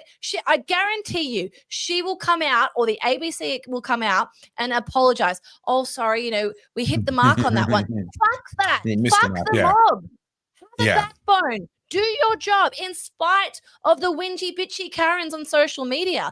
Do Yeah. your job, and you might actually get some respect from decent people. Yeah. Like it's so infuriating. Well, that's the social policing. What you've got a term for it when it comes to the beauty standards. It's the what is it, like the mutual policing, the Digital lateral surveillance. lateral surveillance. That's the wanky term. Thank you. I'd forgotten the wanky term for it. I prefer to use wanky terms whenever I can. I can pull them out for you. Do you want my thesis? This is lateral surveillance. Although there is a differentiation there. One's an ABC employee and the critics are not. But this idea of I didn't hear my opinion come out of your mouth, therefore I'm going to be angry at you and I'm going to tell you what a terrible job you're doing. Now I disagree with people all the time and I tell them that their opinions are wrong all the time. Disagreeing with someone isn't the issue, but it's really important for your own sake to make sure that there's substance to your disagreement, because if there isn't, then it's very, very likely that you're the one that's got the problem at this point. The cognitive decline is a really genuinely serious scandal, and it's actually blowing up in the US. This has gone a little bit under the radar in Australia, but there was a House of Representatives review, or was it a House Judiciary review, something along that line? I don't recall. That has basically recommended that all of the auto pen signed pardons and executive orders from the end of Biden's time as president be overturned. Now that doesn't. For those who forget, that's Hunter Biden, that's Fauci, that's Mark Bolton, and a whole bunch of the people who were anti-Trumpers. Yeah, Liz Cheney. And so what? He did a bunch of preemptive pardons and a bunch of retrospective pardons, and he signed a bunch of other executive orders. Now, overturning executive orders on the basis that the signature was an auto pen is really tricky for somewhat good reasons, if I'm honest. In my opinion, it should not be legal for them to sign any of these things with an auto pen in the first place. So what an auto pen is, it's a mechanical device that mimics a signature. You basically load it up with a physical signature inside of it, and it'll just repeat that exact signature over and over again. They've got digital ones now. I think it's incredibly dangerous to allow auto pens to get used in the first place. I think that's an incredibly foolish thing to do. Signatures exist for a reason. But the US Supreme Court has found that an auto pen signed executive order is valid. So that kind of settles that. Like the Supreme Court's done it, unless there's a reason to bring it back to the Supreme Court and they change their mind, that's kind of settled. The auto pen side of things is not an issue. The fact that he used an auto pen is not an issue. The problem is once you use an auto pen, there's no automatic proof that the person understood what they were doing. And in fact, there is no automatic proof that they even knew that something was being done. And this is where you run into the problem. If I sign a piece of paper, I can say, oh, well, I didn't know what was written on it. Well, that's on me because I had the piece of paper in my hand. It's my job to read it and to know. When you use an auto pen, someone can say, well, but that wasn't him. That was one of his aides. That was someone with access to the auto pen. That was him just shoving a bunch of papers towards somebody and saying, yeah, have all of them signed. And when you get to the point where someone like a Biden has genuine enough questions about his cognitive abilities and how with it he was all the time, it really seemed up and down. There were moments when he seemed pretty well fine, and there were moments where he really seemed out of it. You don't know. And so this has opened up a Pandora's box. This is a real problem now, and it's a constitutional crisis that hasn't yet reached crisis point, but it's bubbling away and it's not going away anytime soon. And nor should it. Well, nor should it, exactly. What's likely to happen, I think, is with Trump when it comes to Fauci. Trump wants Fauci. He is gunning for Fauci. I've covered that before with the website that the White House released early on in Trump's presidency, etc. It's very, very clear to me that Trump is gunning for Fauci. At some point, he's going to have to break the veil or pierce the armor of immunity. He's going to have to break through these Biden auto pen signed pardons. That is going to be one of the most fascinating passages of US Supreme Court history for quite some time, because actually making a case like that work and getting the signature of a president overturned, one, would be very difficult. Two, would be very dangerous. So that would be an interesting one to watch. A couple of things. Firstly, I want to pull this up here just because clearly Brad's an anti-Trumper, which is fine. You can be an anti-Trumper. But dude, if Trump was a pedophile, we'd know. We'd know. They tried It would be everything. all over the place. Yep. They tried everything. The only thing that they could convict him of was apparently that there was a check to Stormy Daniels that they did nefariously through his business. Like, even that was like clasping at straws and has been disproved to be a thing. If he was a pedophile, dude, we'd fucking know. Yeah. Like, this is the thing. Hang on. I'm going to say this to all of you lovely people watching. You can hate Trump. That's fine. But hate him for a reason. Like, this is stupid. This is stupid. Yeah. Yeah. If you want to hate Trump, hate him on his policy, hate him on warp speed, that's fine. I can dance with you around that one. But this one, it just shows me you're dumb. Yeah. Like, be smart. We have smart people in this chat. Yeah. All right. Anyway. So people are saying, what about the Epstein list? I 100% agree that the Epstein list should have been released. I've said that over and over again. I've been public about that. They released the list, but it was a complete con job. It was a completely botched thing. Carly and I talked about that. I think it is wrong that they haven't released the list, and I think that it is very, very damaging to his reputation that they haven't released the list for exactly this reason. However, I think because there's people on there, like, this is what I've heard. And look, none of us know. This is the thing, right? Yeah. We're all on this podcast pretending that we know. None of us know. Literally, none of us are in the room. Correct. None of us read the documents. None of us know, right? So we can sit here and argue with each other. But the point of this is, I honestly do believe this, and I think this makes the most sense, that should the list be revealed, it would cause catastrophic collapse across the Western world, because it would be that bad. I honestly do believe that. The reason they've tried to lock it up for 75 years and they've tried to hide everything, because it would actually destroy social fabric. That's what I believe. I could be wrong. So that's my opinion. There's another version of a similar idea, which is that if he's kept records of all of his associates, that's going to include some people who are as guilty as hell and a bunch of people who are not. And the information in the little black book isn't going to say, oh, well, yes, this person fucked that many 15-year-olds. Like, that's not going to be in the black book. It's just going to be names, dates. This person flew on the plane. That's all we've got. And so to actually release the entire list means releasing the names of a bunch of people who are guilty as hell and deserve, the death penalty, and a bunch of people who aren't, and nobody knows for sure who's in which category. And that would be incredibly destructive. What is instructive here is that so when the Democrats were in, the Republicans said, hey, release it. Then when the Republicans were in, the Democrats said, hey, release it. And then Trump said, I'm going to release it. And then the Democrats said, no, you can't release it. And then it all just got really weird and really, really messy. I think, unfortunately, it's one of those things where the collateral damage I have no sympathy for a collateral damage argument based on, the people who are guilty are so powerful that we can't possibly hold them accountable. No. I've got no patience for that.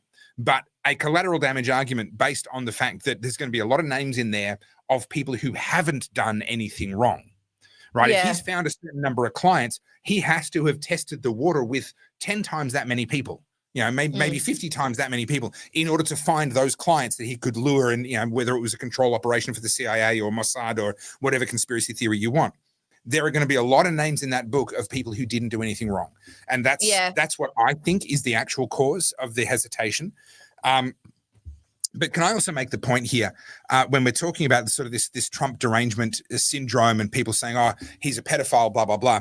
Do you remember how we were told with absolute certainty, including, if my memory serves me correctly, some journalists coming out and saying, I've seen them, I've laid eyes on them, how Russia had released photographs of Donald Trump having golden showers with Russian prostitutes?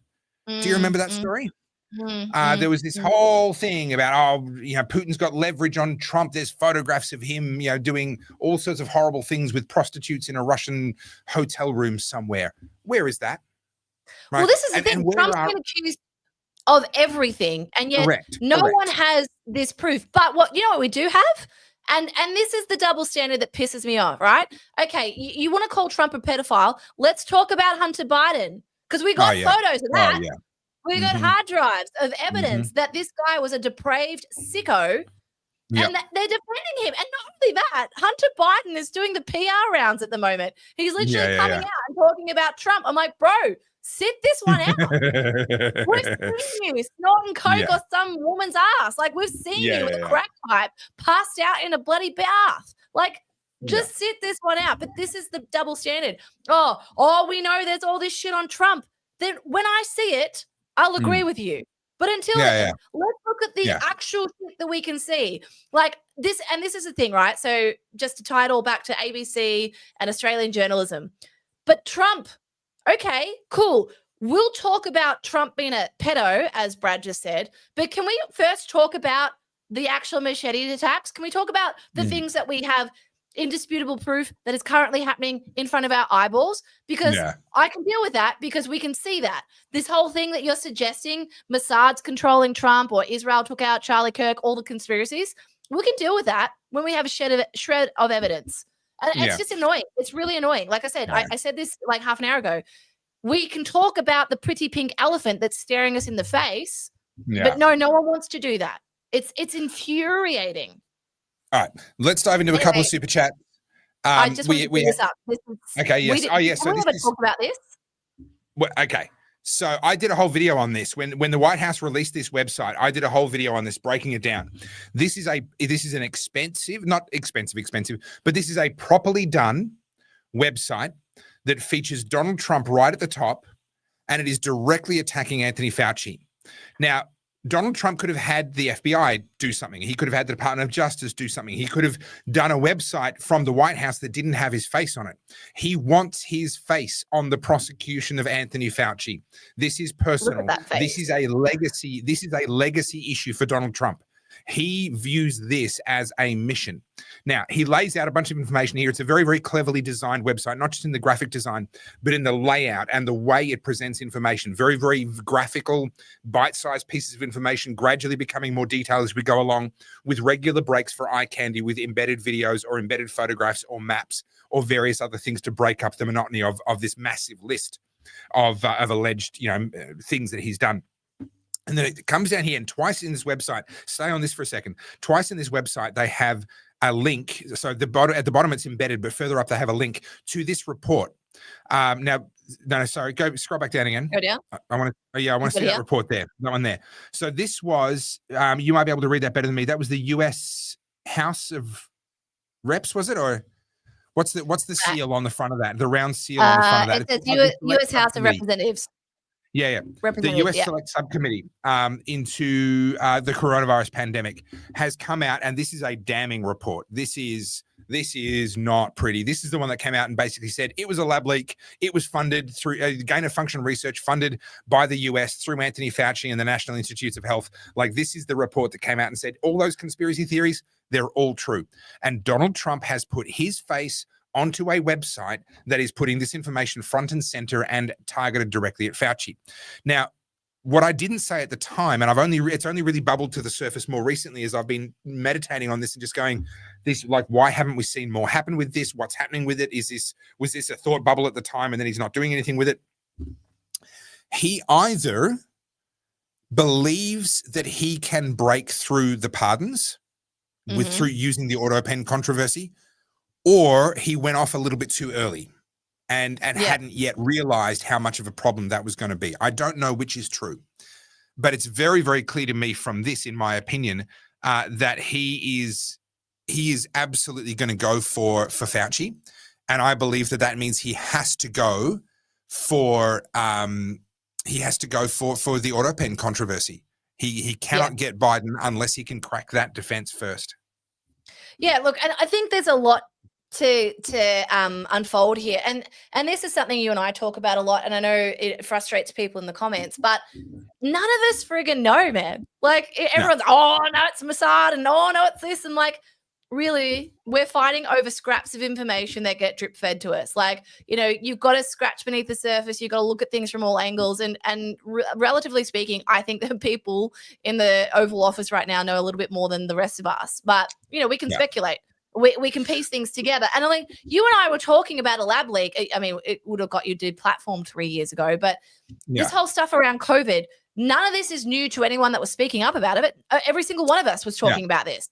Anyone that was paying attention already knew. Yeah.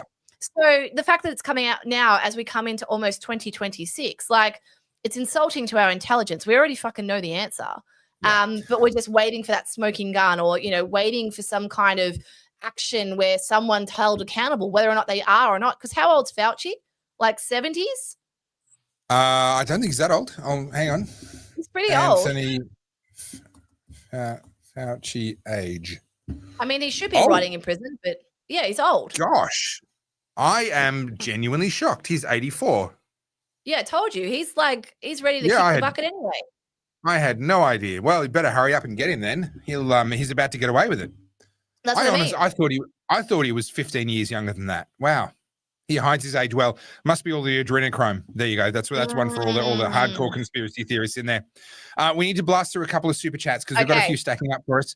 We do have some Tika Bruno made a comment or made a super chat asking me to come back and find this. It took me a little while to find, but I've done it.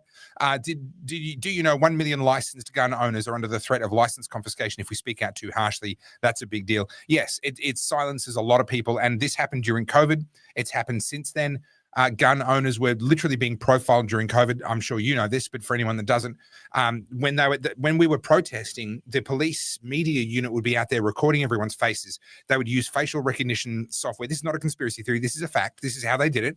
They would use facial recognition to try and match people's faces from the protests to social media profiles in order to try and figure out who was who. And there were licensed gun owners that had police knocking on their doors telling them, hey, if you show up to another protest, we're going to deem that you're not a fit and proper person. We're going to take your guns off you. And it silences gun owners are pretty well suppressed on a lot of different issues. There's a lot of stuff that they might want to talk about. But yeah, that the level of discretion given to police departments to just say, oh, you're not a fit and proper person anymore because we don't like the ideas in your head. Same thing happened with sovereign citizens in WA recently, 70 homes raided. I did a video on that. This is a really big problem. Where the issuing of a license is used as leverage for control. Yeah. And which is why, like, not to take away from the severity of this, because I do understand this, but that's why Topher and I ask you guys to support the channel, buy the merch and things like that, because Topher and I are unemployable. You know what I mean? Like, who's going to take us on? Like, you're not wrong. And this is the thing, like, yeah, it's a grift, whatever. But like, the reason we make merch, the reason we ask for, memberships and coffee things is like, as I've said, I am persona non grata in the academic circle. They do not like me because I say the things that you shouldn't say. Same with Topher. So like, if you want independent people to do the thing, like, you kind of have to support us. That's the long and short of it. It's why a lot of people ask for support, because it becomes, I mean, aside from the work involved and whatever, but I get this, like, it costs you your job. I know that.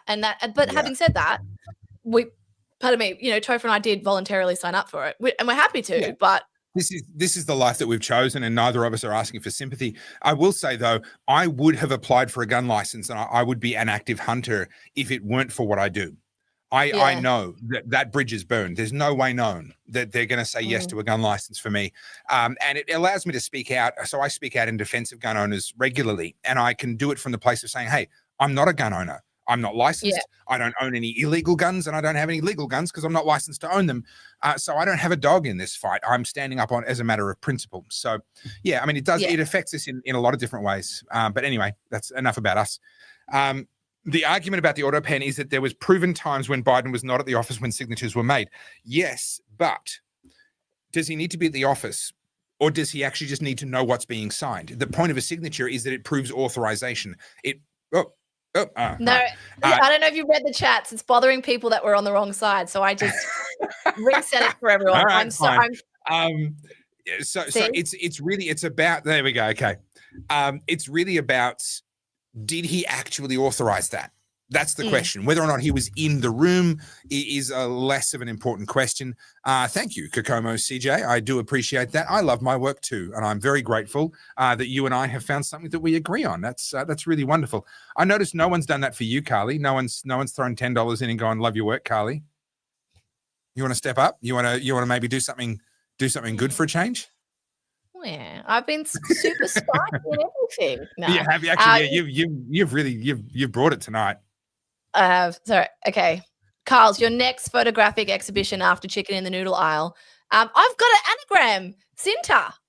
That's great. Sitna. That's, It's not. Sitna? That's way easier to say. Kitna, Chitna. I'm not loving it. I got to say, I've seen better. Okay. Will it be about Tall Poppy? Well, interestingly, I am chatting with someone who is constantly battling this, and I won't say who that person is, but you can put two and two together. My next one is a book. I'm writing a book. So Chicken in the Noodle Aisle is actually a book. Excellent. So is it going to be like a coffee table? I want that as like a folio coffee table book to sit pride of place in the middle of my house. It's going to be, like a photo essay, but so it's kind of like one of those, I feel like this is where I found myself as an artist.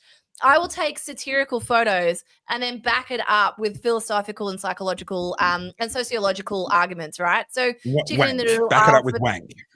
Yeah. So for those of you who don't know what I'm talking about, I won't drive the point home again, but essentially I'm talking about how everybody.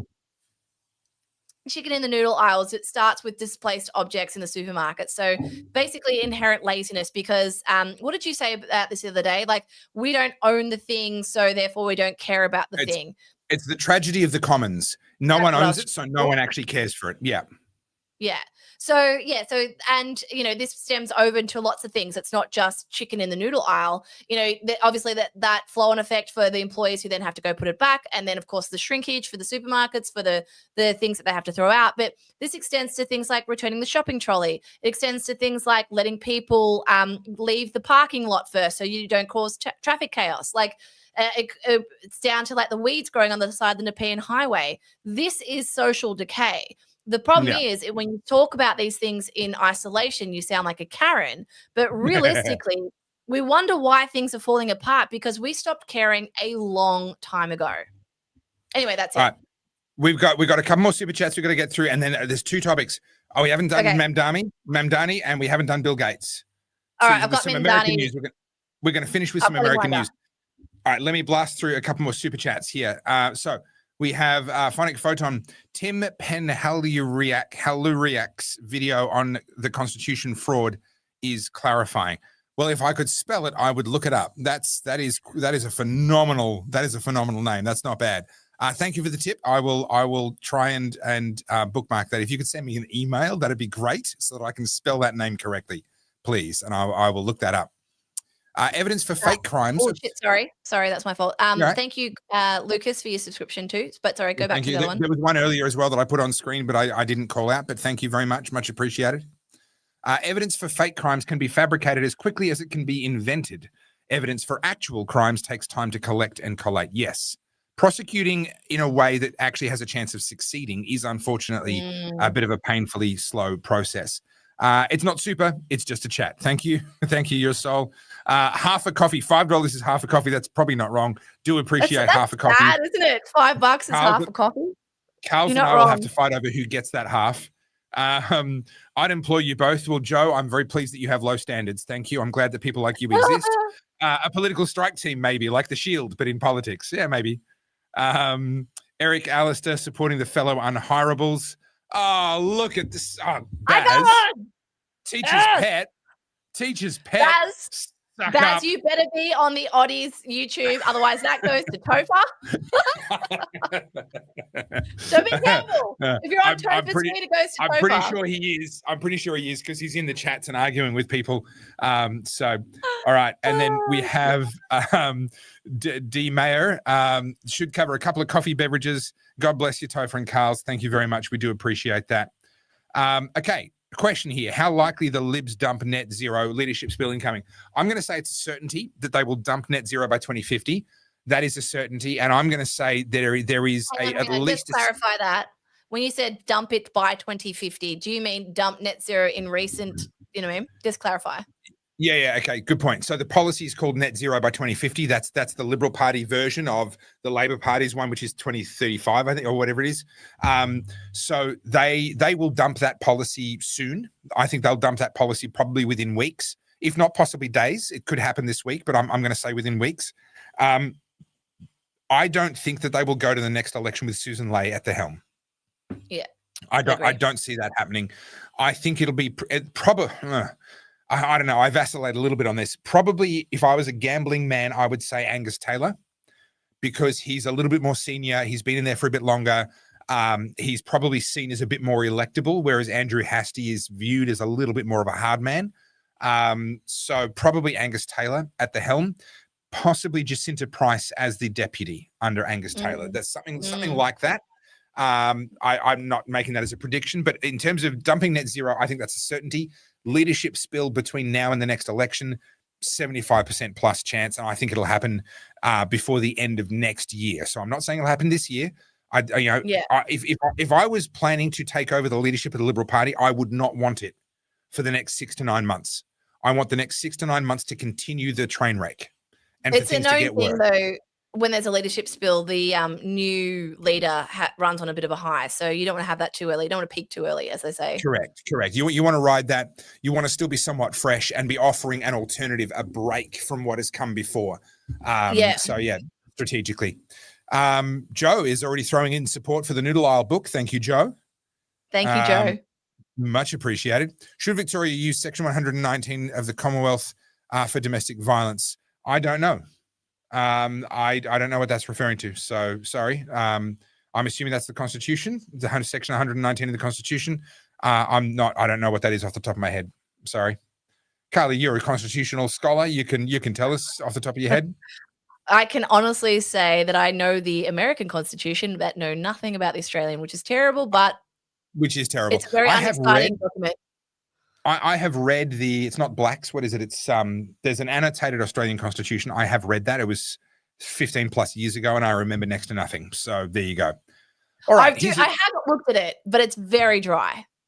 It is that's why the annotated one is better, because it helps you to understand it in plain English. Whereas the actual Constitution, you really got to slog your way through, because it's all, very procedural language. Whereas the annotated one makes it a lot easier.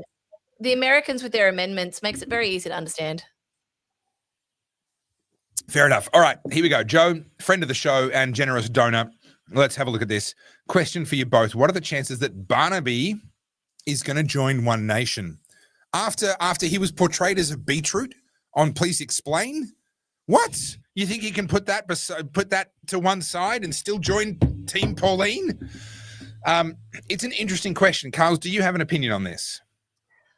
Look, I will say this: in politics, stranger things have happened. They throw mud at each other for a sport. Like that's politics 101. I don't think it's personal. I think it's just about discrediting people. Not at all. I think I don't like Barnaby myself. He's not a politician that I sort of am interested in backing. But I think we've seen this in the polls recently. If you guys have had a look out, there's a polls today. The coalition's in the toilet. They dropped below 24%, which is crazy. Labor's not far behind them. Labor's at 37%, but Pauline's One Nation is up, I think, 15%. 15. Which is extraordinary. That's significantly higher than she was prior to the last election. And what that tells me is exactly what Tove is talking about. There is a growing contingent of people who just want common sense, who don't care about this progressive ideology, who just want someone that reflects a human element in their politics. Pauline Hanson does that. Like I lump her, she's a straighty 180. What she says is what she means, and that's why she's gaining traction. That is what they want. No political spin. When she says we're going to slow down immigration, we're going to fix this, we're going to do that, she means it. It's not some kind of like political waffle. So for Barnaby to join, I don't know. I think he's too much of the liberal machine or the national machine. Can he let it go? There's a few things here. Barnaby's right at the very end of his career. And he's accepted that he will never again be the leader of the Nationals. That ship has sailed. There's too much baggage. There's too much history. He's never again going to be at the pointy end of that spear. Pauline Hanson is preparing for her own retirement. She's removed her name from the party. It's now just called One Nation. Now, they've got a guy already who I think believes himself to be the presumptive party leader. His name escapes me at the moment. I don't think he's got what it takes. That's my personal view, and he's probably going to be offended if he ever sees this, but that's my personal opinion based on what I've seen online, but he could yet prove me wrong. Malcolm Roberts, people say, oh, well, Malcolm Roberts can take over. Well, he's not much younger than Pauline Hanson. Like, neither of these guys has a lot of career left ahead of them, but then neither does Barnaby Joyce.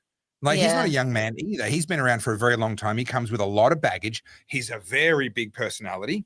And Pauline Hanson has a history of not being able to play very nicely with people who are big personalities.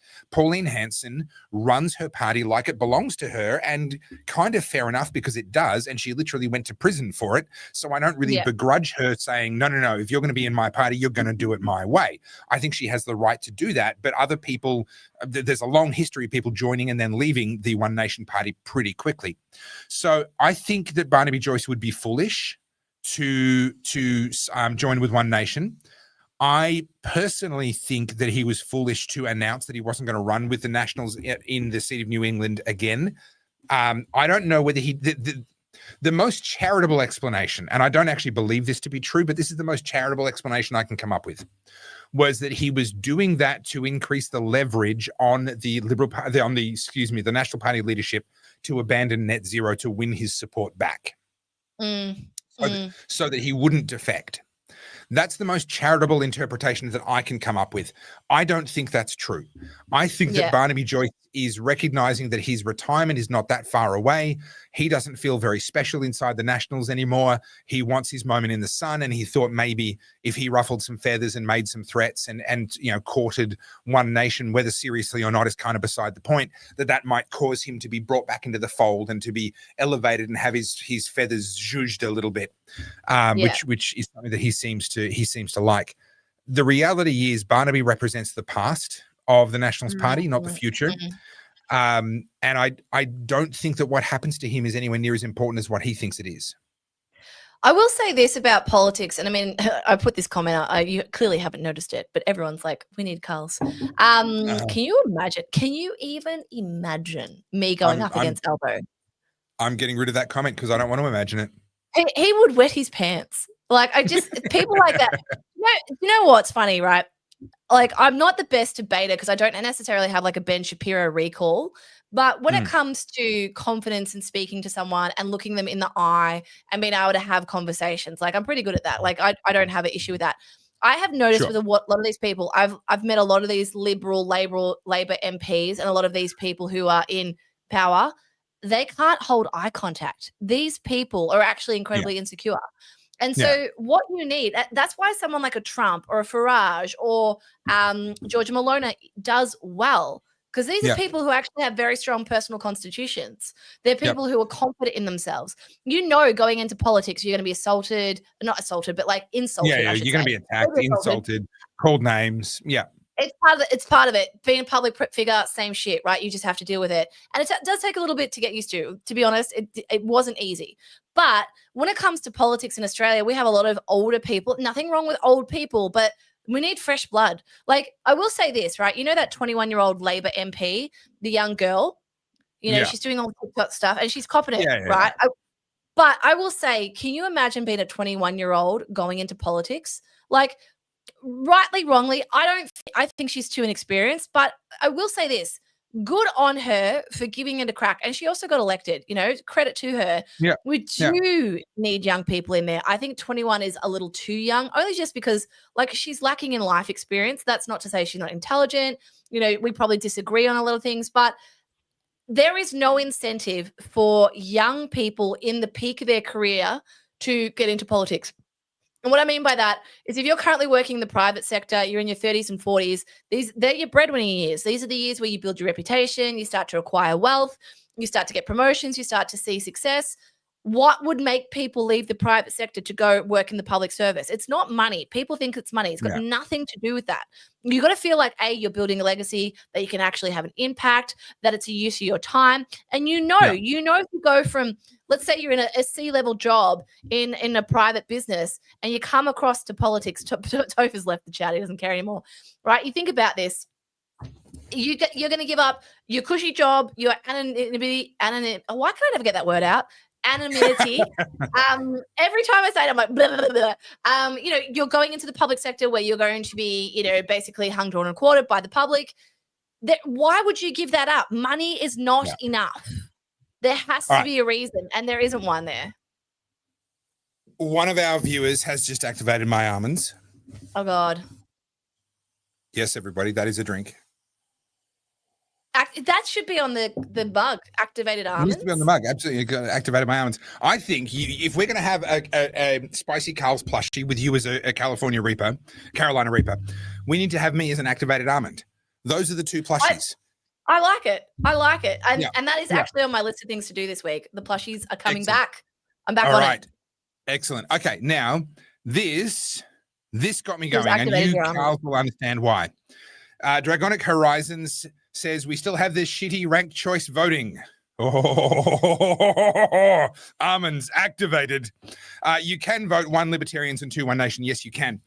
Ranked choice voting and the preferential system, which we have, which are the 2 different ways of saying the same thing, is not shitty. It is a brilliant idea. And I'm going to prove it to you using the current situation in New York, because that's one of the topics we haven't got to yet. Good segue. Let me read to you some analysis of what's going on in New York at the moment. This is some political analysis, which I agree with. I think this person is absolutely correct in what they're observing. News poll shows that Zoran Mamdani, now this is the hardcore social Marxist, beyond socialist, he's a hardcore Marxist. He's a full-on communist, this bloke. Yeah. New poll shows that Zoran Mamdani loses, which is a good thing, if Curtis Silwa, who is the conservative candidate, drops out of the New York mayoral race. So there's 3 people in the race. There's Cuomo, who's not a good option, but he's an awful lot better than Mamdani. There's Mamdani, the Marxist, and then there's a conservative candidate who's kind of there as an also-ran. He's got no chance of actually winning. So back to the commentary. Conservatives are now advising New Yorkers to vote as if it were a head-to-head race between Andrew Cuomo and Mamdani. Why would they do that?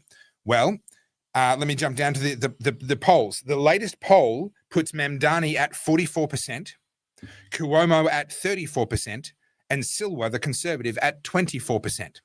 Now, on that breakdown, Mamdani wins. But the fact is that actually he only wins because the vote, the anti-Marxist vote is split between Cuomo and Silwa, the conservative option. What ranked choice voting does, what instant preferential voting does, is it allows you to say, well, I'm going to vote number 1 for Silwa, but if he gets knocked out, if he's not in the running anymore, my vote will go to Cuomo and not to Mamdani. And that's what stops this splitting of the vote problem from happening. As things stand right now, if Mamdani wins, it won't be because he got a majority. It'll be because his opponents were split between 2 options when he was there as the only option on that extreme side of the ballot. I will say this, for anyone who was not paying attention during the COVID years, Cuomo was one of the worst of the worst, and his brother used to work for CNN. Yeah, I've got no love for him. The 2 of them sit there bloody on CNN, self-flagellating each other. It's disgusting. Cuomo's responsible for a bunch of people dying in nursing homes. He put COVID positive people back into nursing homes. He's also the one that orchestrated all the refrigeration trucks in what's it called? The park, Central Park. Like this guy pure theater, pure political theater. He is a monster. He should not be able to rerun. But, and this is the only time you will ever hear me defending Cuomo, up against Mamdani, like if they're your only 2 choices, guys, we've got to go Cuomo. Yeah. And I don't like the guy. He is despicable character. Anyway, Mamdani, this is how they get you. He is, and this is what I say all the time, and I know this like bothers people. You have to give these people credit where it is. He is charismatic, he is young, and he is playing to the base. He's saying all the right things. He's supported by AOC, who's also young, who says all the popular things. Now, you know, if you want to look at why these people are even getting a groundswell around them, because, you know, there's multitude of reasons. We've talked about it 100 times. The youth have been indoctrinated because of institutions, because of all the Marxism in unis and also in high schools. But not only that, right? That's one side of it. They are facing a cost of living crisis. They are facing a housing crisis. They are facing a future that is going to be worse off than their parents. This generation, that is their reality. So they're angry. Yeah. And you cannot like that they're Marxists, but you need to understand why they think this way. I get it. I'm a millennial woman. I'm not going to be any better off than my parents were. My life's going backwards because of a whole host of reasons. So you've got to meet these people where they're at. Now, you know, Gen Z is angry and they're also very confused about their sexuality. They've been swallowing the Kool-Aid of the progressive left. So imagine that. And then someone like Memdani walks out and says all the right things that you want to hear, is young and charismatic. That's why he's winning, right? He's not winning on these policies. Now, Tim Pool, for anyone that watches Tim Pool or Timcast, they just showed a video, and I'll try and find it for Wednesday and we can go into it deeper. It was basically one of those guys doing like a little vox pop, and he's walking around New York City, and he literally has the printed pages from Memdani's website with all of his policies. And he goes up to all these young, obviously like sort of socialist leading young people in New York and asks them which of the policies do they agree with, which ones are they on board. And he's wearing a Memdani t-shirt, so he looks like staff and all that. And they're all like, they're not his policies. Like that's no, that's not right. And you see these people that literally got the reality in their face and like, no, I feel like you're stitching me up. This can't be right. And he's like, you can go on your phone right now. That policy is on his website. And this comes down to that whole like cognitive dissonance, right? They have got the reality in their face and they still cannot see it. That's what we're up against. And that's why like when Topher and I go back and forth, we talk about human rights and ethics and blah, blah, blah. I'm like, that's all cute when we're on the same page. We ain't on the same page. That stuff, throw it out the bin. That's why everyone ends up in an El Salvadorian prison. That's where I am at. Like, round these people up. That's also that thing that you remind me sometimes, because I get a little too deep into the weeds. You remind me sometimes of that survey where, what was it, 70% of Australians couldn't name who the Prime Minister was. So, and you go, okay, yeah, right, all right. I mean, I'm sitting here talking about who the opposition leader is and who the leader of the Nationals is and who the leader of the Nationals should be and blah, blah, blah. There's a lot of people out there can't even name the Prime Minister. So not only that, you know how many people don't know that the coalition is the Liberal Party and the Nationals and the Liberals are the coalition. Like, people don't know the basics and they're not going to know it. Like, do you know what I mean? Sorry, go. And well, sorry, more important topic. Carl's wants me to cut my hair, and I don't know. I think it's just kind of looking luscious. I don't know. Can we not? I kind of like that.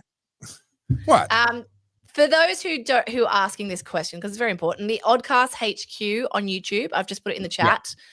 Is the official YouTube channel, and obviously all the snippets get posted on Topher's channel.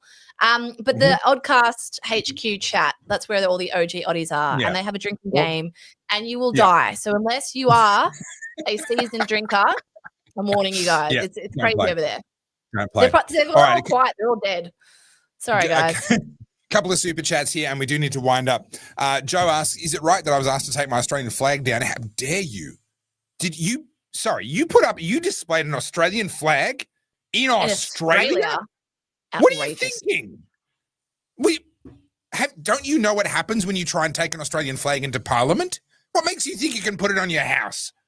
For crying out loud. Disgusting. And you think you're a proper English gentleman. If you were an English gentleman, you would know better than to put an Australian flag in front of an Australian house. Joe, you know what you could do is you could wear a keffiyeh. Because you can wear a keffiyeh into Parliament, and you could put a keffiyeh on your flagpole, and that would be perfectly acceptable. And that's why you should subscribe to this show so you don't miss useful life tips like that. How's this comment though? I don't know if this is someone being facetious or what. We're not Americans. We don't display a flag. Well, we fucking should. Yeah, and also, I'm proud to be an Aussie. Why not? Like if an Australian chooses to show their flag, that's an Australian thing now. Simple as that. At the Olympics, we're proud to wave our flag. Yeah. So why can't we wave it wave it on a Tuesday. Are you sure that that's Coke in your glass there?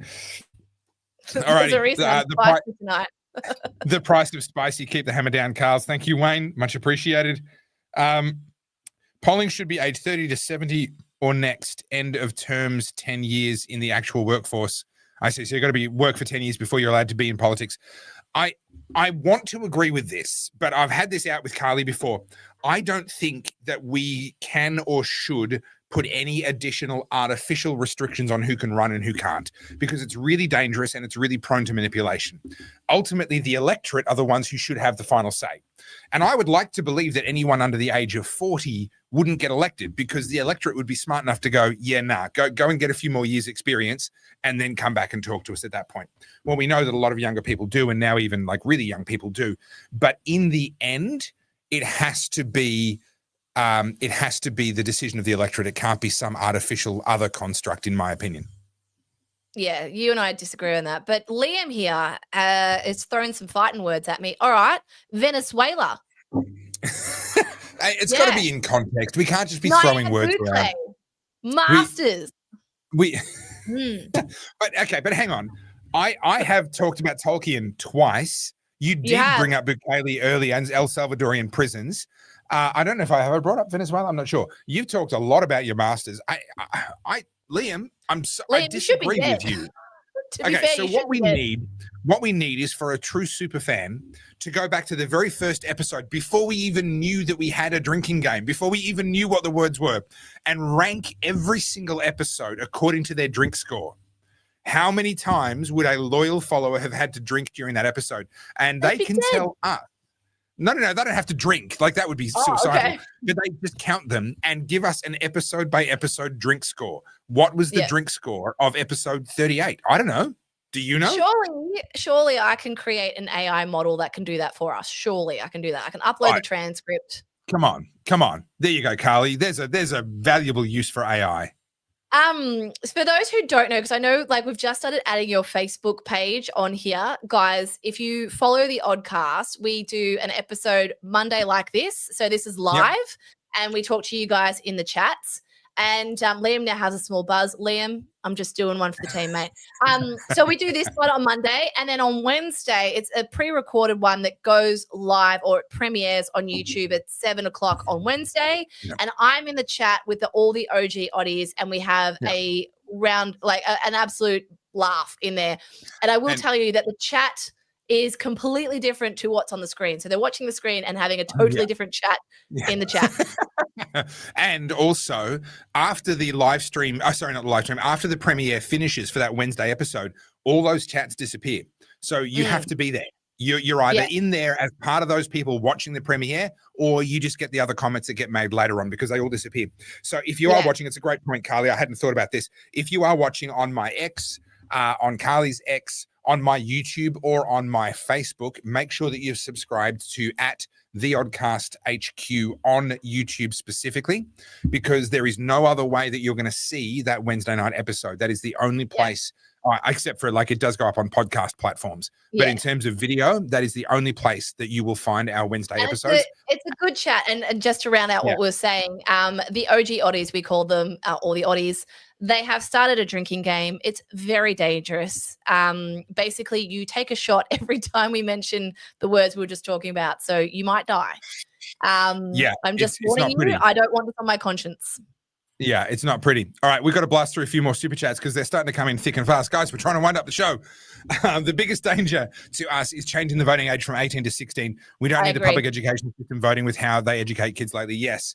And again, I mean, I don't actually want this in practice, but I think the world would be a better place if you couldn't vote till you were 30. Just a bit of life experience. I feel like this, we're just on the voting thing, so I wanted to add this in before Liam sent me some fighting words. When it comes to being able to represent the Australian public in Parliament, I do think you need to have some skin in the game. And look, this 21-year-old, I cannot remember her name, but I know she's a Labor MP.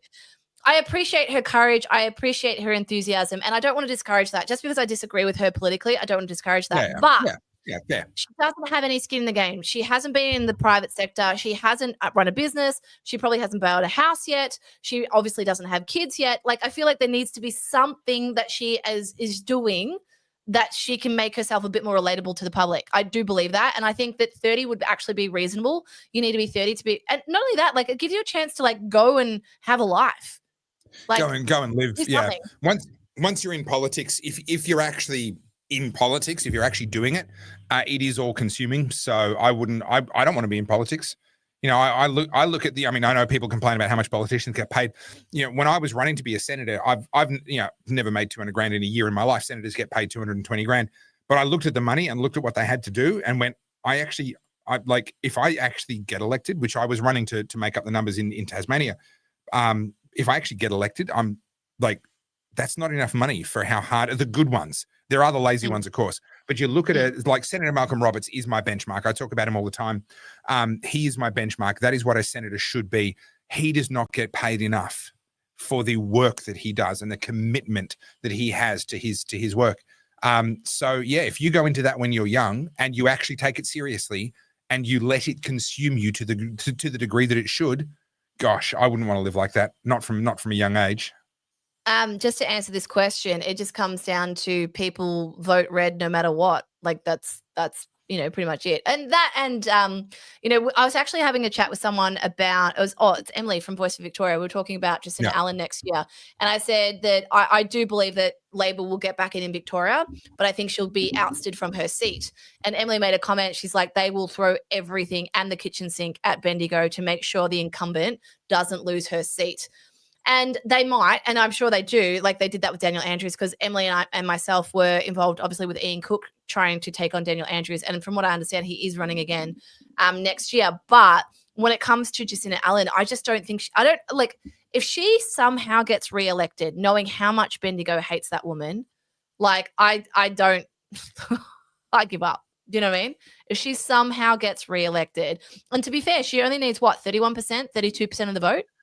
Like something it's really like low. that. It's not much. I mean, look, they get all the preferences from the Greens, and people get okay. Can we just go back and touch on the preferential voting thing? People get cranky and they say, "How come they're getting elected when they only got 33% of the primary vote?" Okay, but if they got the most primary vote, even though it was only 33%, then in the American system they would have still won, and still only on 33% of the vote.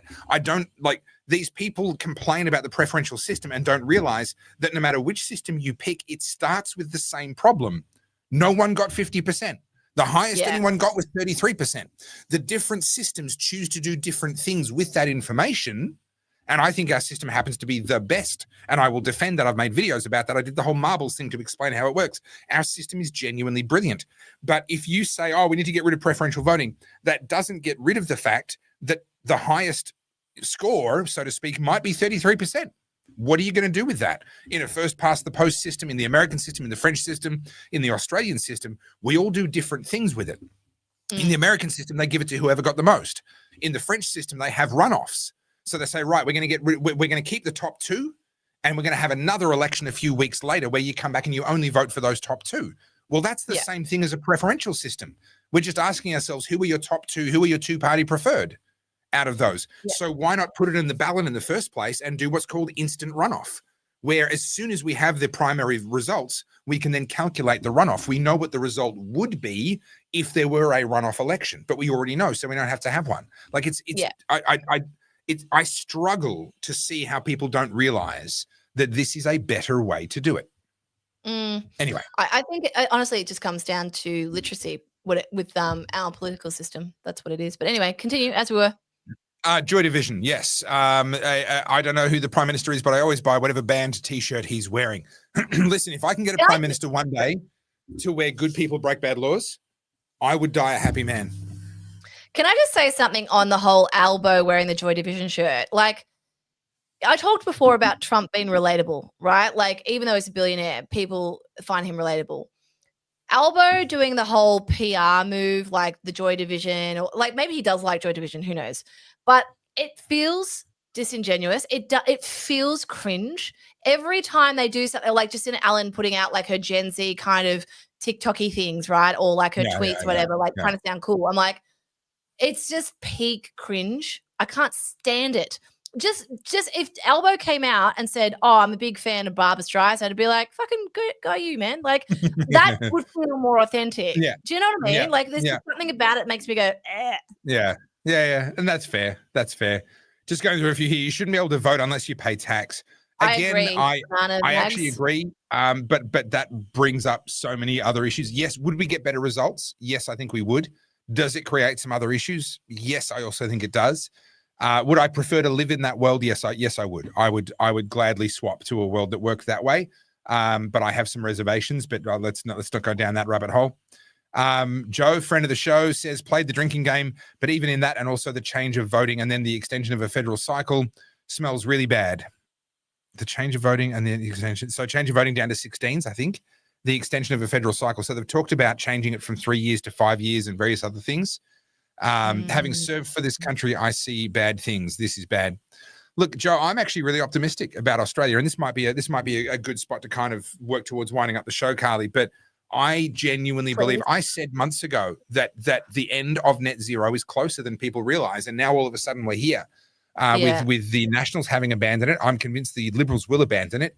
And if they don't fuck it up, if they actually put in place leaders in those parties that can authentically champion cheap energy and the abandonment of net zero, then I think they'll be rewarded at the polls. I think they'll do very, very well. If they don't, if they screw it up and make it this mealy-mouthed half-ass thing, then Pauline Hanson's going to do really well at the polls. I'm not saying that the Liberals are going to win at the next election. I'm not saying that it would even be good if they did. We've got another 5 years of tough times ahead of us, in my opinion. But I do think there are really good things ahead for Australia. The global shift, like nobody saw the sexual revolution coming in the 1960s. Pun not intended, but still slightly funny. No one saw it coming until it was on them, till it was happening. And they're like, what is going on with all the kids these days? No one saw. I mean, I did. Sorry, I'm going to claim credit for it. I've been talking about the coming cultural revolution for about 4 years since I started really first bringing it up in a big way and talking ad nauseum about the two truisms: the revolution always eats its own children, and the every culture breeds its own counterculture, and how both of those things are always true, which means they're meaningless until we see them happening in a big way at the same time. And then you're on for big social change in a short span of time. And I started saying that about 4 years ago during COVID. And that is coming true now. Everyone can see there is a massive cultural shift on. There's a graphic I didn't pull up. There's a story. It was not Gen Z. What's the one under that? Alpha. Gen Alpha are the first generation since the Second World War to be going to church more than their parents. Right? We're beginning to see the numbers are coming in now, vindicating and verifying what a lot of us have known instinctively or anecdotally. There is a massive shift on. And it's brilliant. It's fantastic. It's much needed. It's long overdue. So, Joe, don't lose hope. Don't lose heart. And it can be difficult for someone that's sacrificed for your country to see the state of things and say, well, I was sent to fight for freedom over there, and I came home and discovered that we'd lost track of it here. But don't lose hope, because there are good things happening. And I'm actually really optimistic. Yeah, we're probably 3 to 5 more sucky years. But I think on the other side of that, we've got some really good things in store. But I will say those who are on the firing line, in the front line, will see rewards for what they've been doing. You will be rewarded because you will be the people who are remembered as fighting the revolution, I guess, if you want to say it that way. But I'm already seeing it. I've given you guys glimmers of hope, particularly in the sector that I'm involved in. And there is momentum there. I mean, it sucks to be right first. Chris and I talk about this all the time. Yes, you cop some bullets. Yes, you cop some arrows, but it's the only time that actually matters. Once the revolution's here and things start to settle again, if you didn't fight for it, you're just one of the pack. You're just one of the people that gets to blow in the breeze. That's why I keep saying, this is my way of giving advice is if you are anyway inclined to be academic, please go into the institutions. Don't let it deter you. Go in there and fight back. As I said, whenever I've pushed back, I'm very polite and very kind, but I do so with really stern eye contact. Most people, when they're pushing this shit down my throat, they can't even look me in the eye. Yeah. So I'm like, okay, I'll do it. If you can give me a really good reason to do this, I'll do it. But you can't even look me in the eye. So that tells me that you don't actually believe what you're telling me to do. So yeah, I think we're seeing a cultural shift. I think it's at very, very early days. It's definitely there. And there is a groundswell, but we need more people to get out there and speak up. Otherwise, it just takes longer. Yeah, and this is that thing of please don't come to us quietly in the background and whisper in our ear how much you love what we do and how much you support us. Like, insulting. we appreciate the support, but you'd better be saying it publicly, right? And this goes both ways. I used to, when I would live stream from the protests, and I'd be out there on the streets of Melbourne along with a bunch of other brave people, taking the risk, rolling the dice. What's going to happen today? Are we going to get knocked over by police horses, shot with rubber bullets, arrested? We don't know. And I'd be out there live streaming and giving tactical commentary and talking about what's going through my head and what I'm looking for and how I'm staying out of trouble and all the rest of it. Those of you that watch that period, you know what I'm talking about. And there'd be people in the comments trying to tell me, oh, you're a coward, get up near the front, or go this way, or do this, or tell everyone this, and they'd have all these different ideas for me. And I would just point blank say to people, unless you are giving me advice physically into my ear, standing next to me in the street, facing the police shoulder to shoulder, keep your advice to yourself. Yeah, exactly. Yeah. And it's kind of both of those things. Like, on the one hand, don't be an armchair warrior and don't be trying to tell us how to do what needs to be done. Because honestly, get up here and it's different. It feels real different. Being out there on the streets feels real different to being at home on the couch. But also, if you admire us for being so vocal, and there was lots of wonderful praise for you, Carly, and rightly so, for taking the stand that you took at the university, etc. If you admire us and you admire that kind of courage, be us. Every one of us can do it in our own way. Every one of us has opportunities and contexts in our own life. And you might say, well, I don't have a big social media following. It's not about that. You don't have to do it on social media. You can do it in your private life, in your personal life, in your own interactions. Might be with your at kids. Work. It could be at work, could be at church. There are so many different, sports clubs and whatever. It's family. There are so many different contexts in which a little bit of courage is needed. And if you admire courage in others, imagine how good it's going to feel when you get to admire courage in yourself. Because I tell you, that is an amazing experience.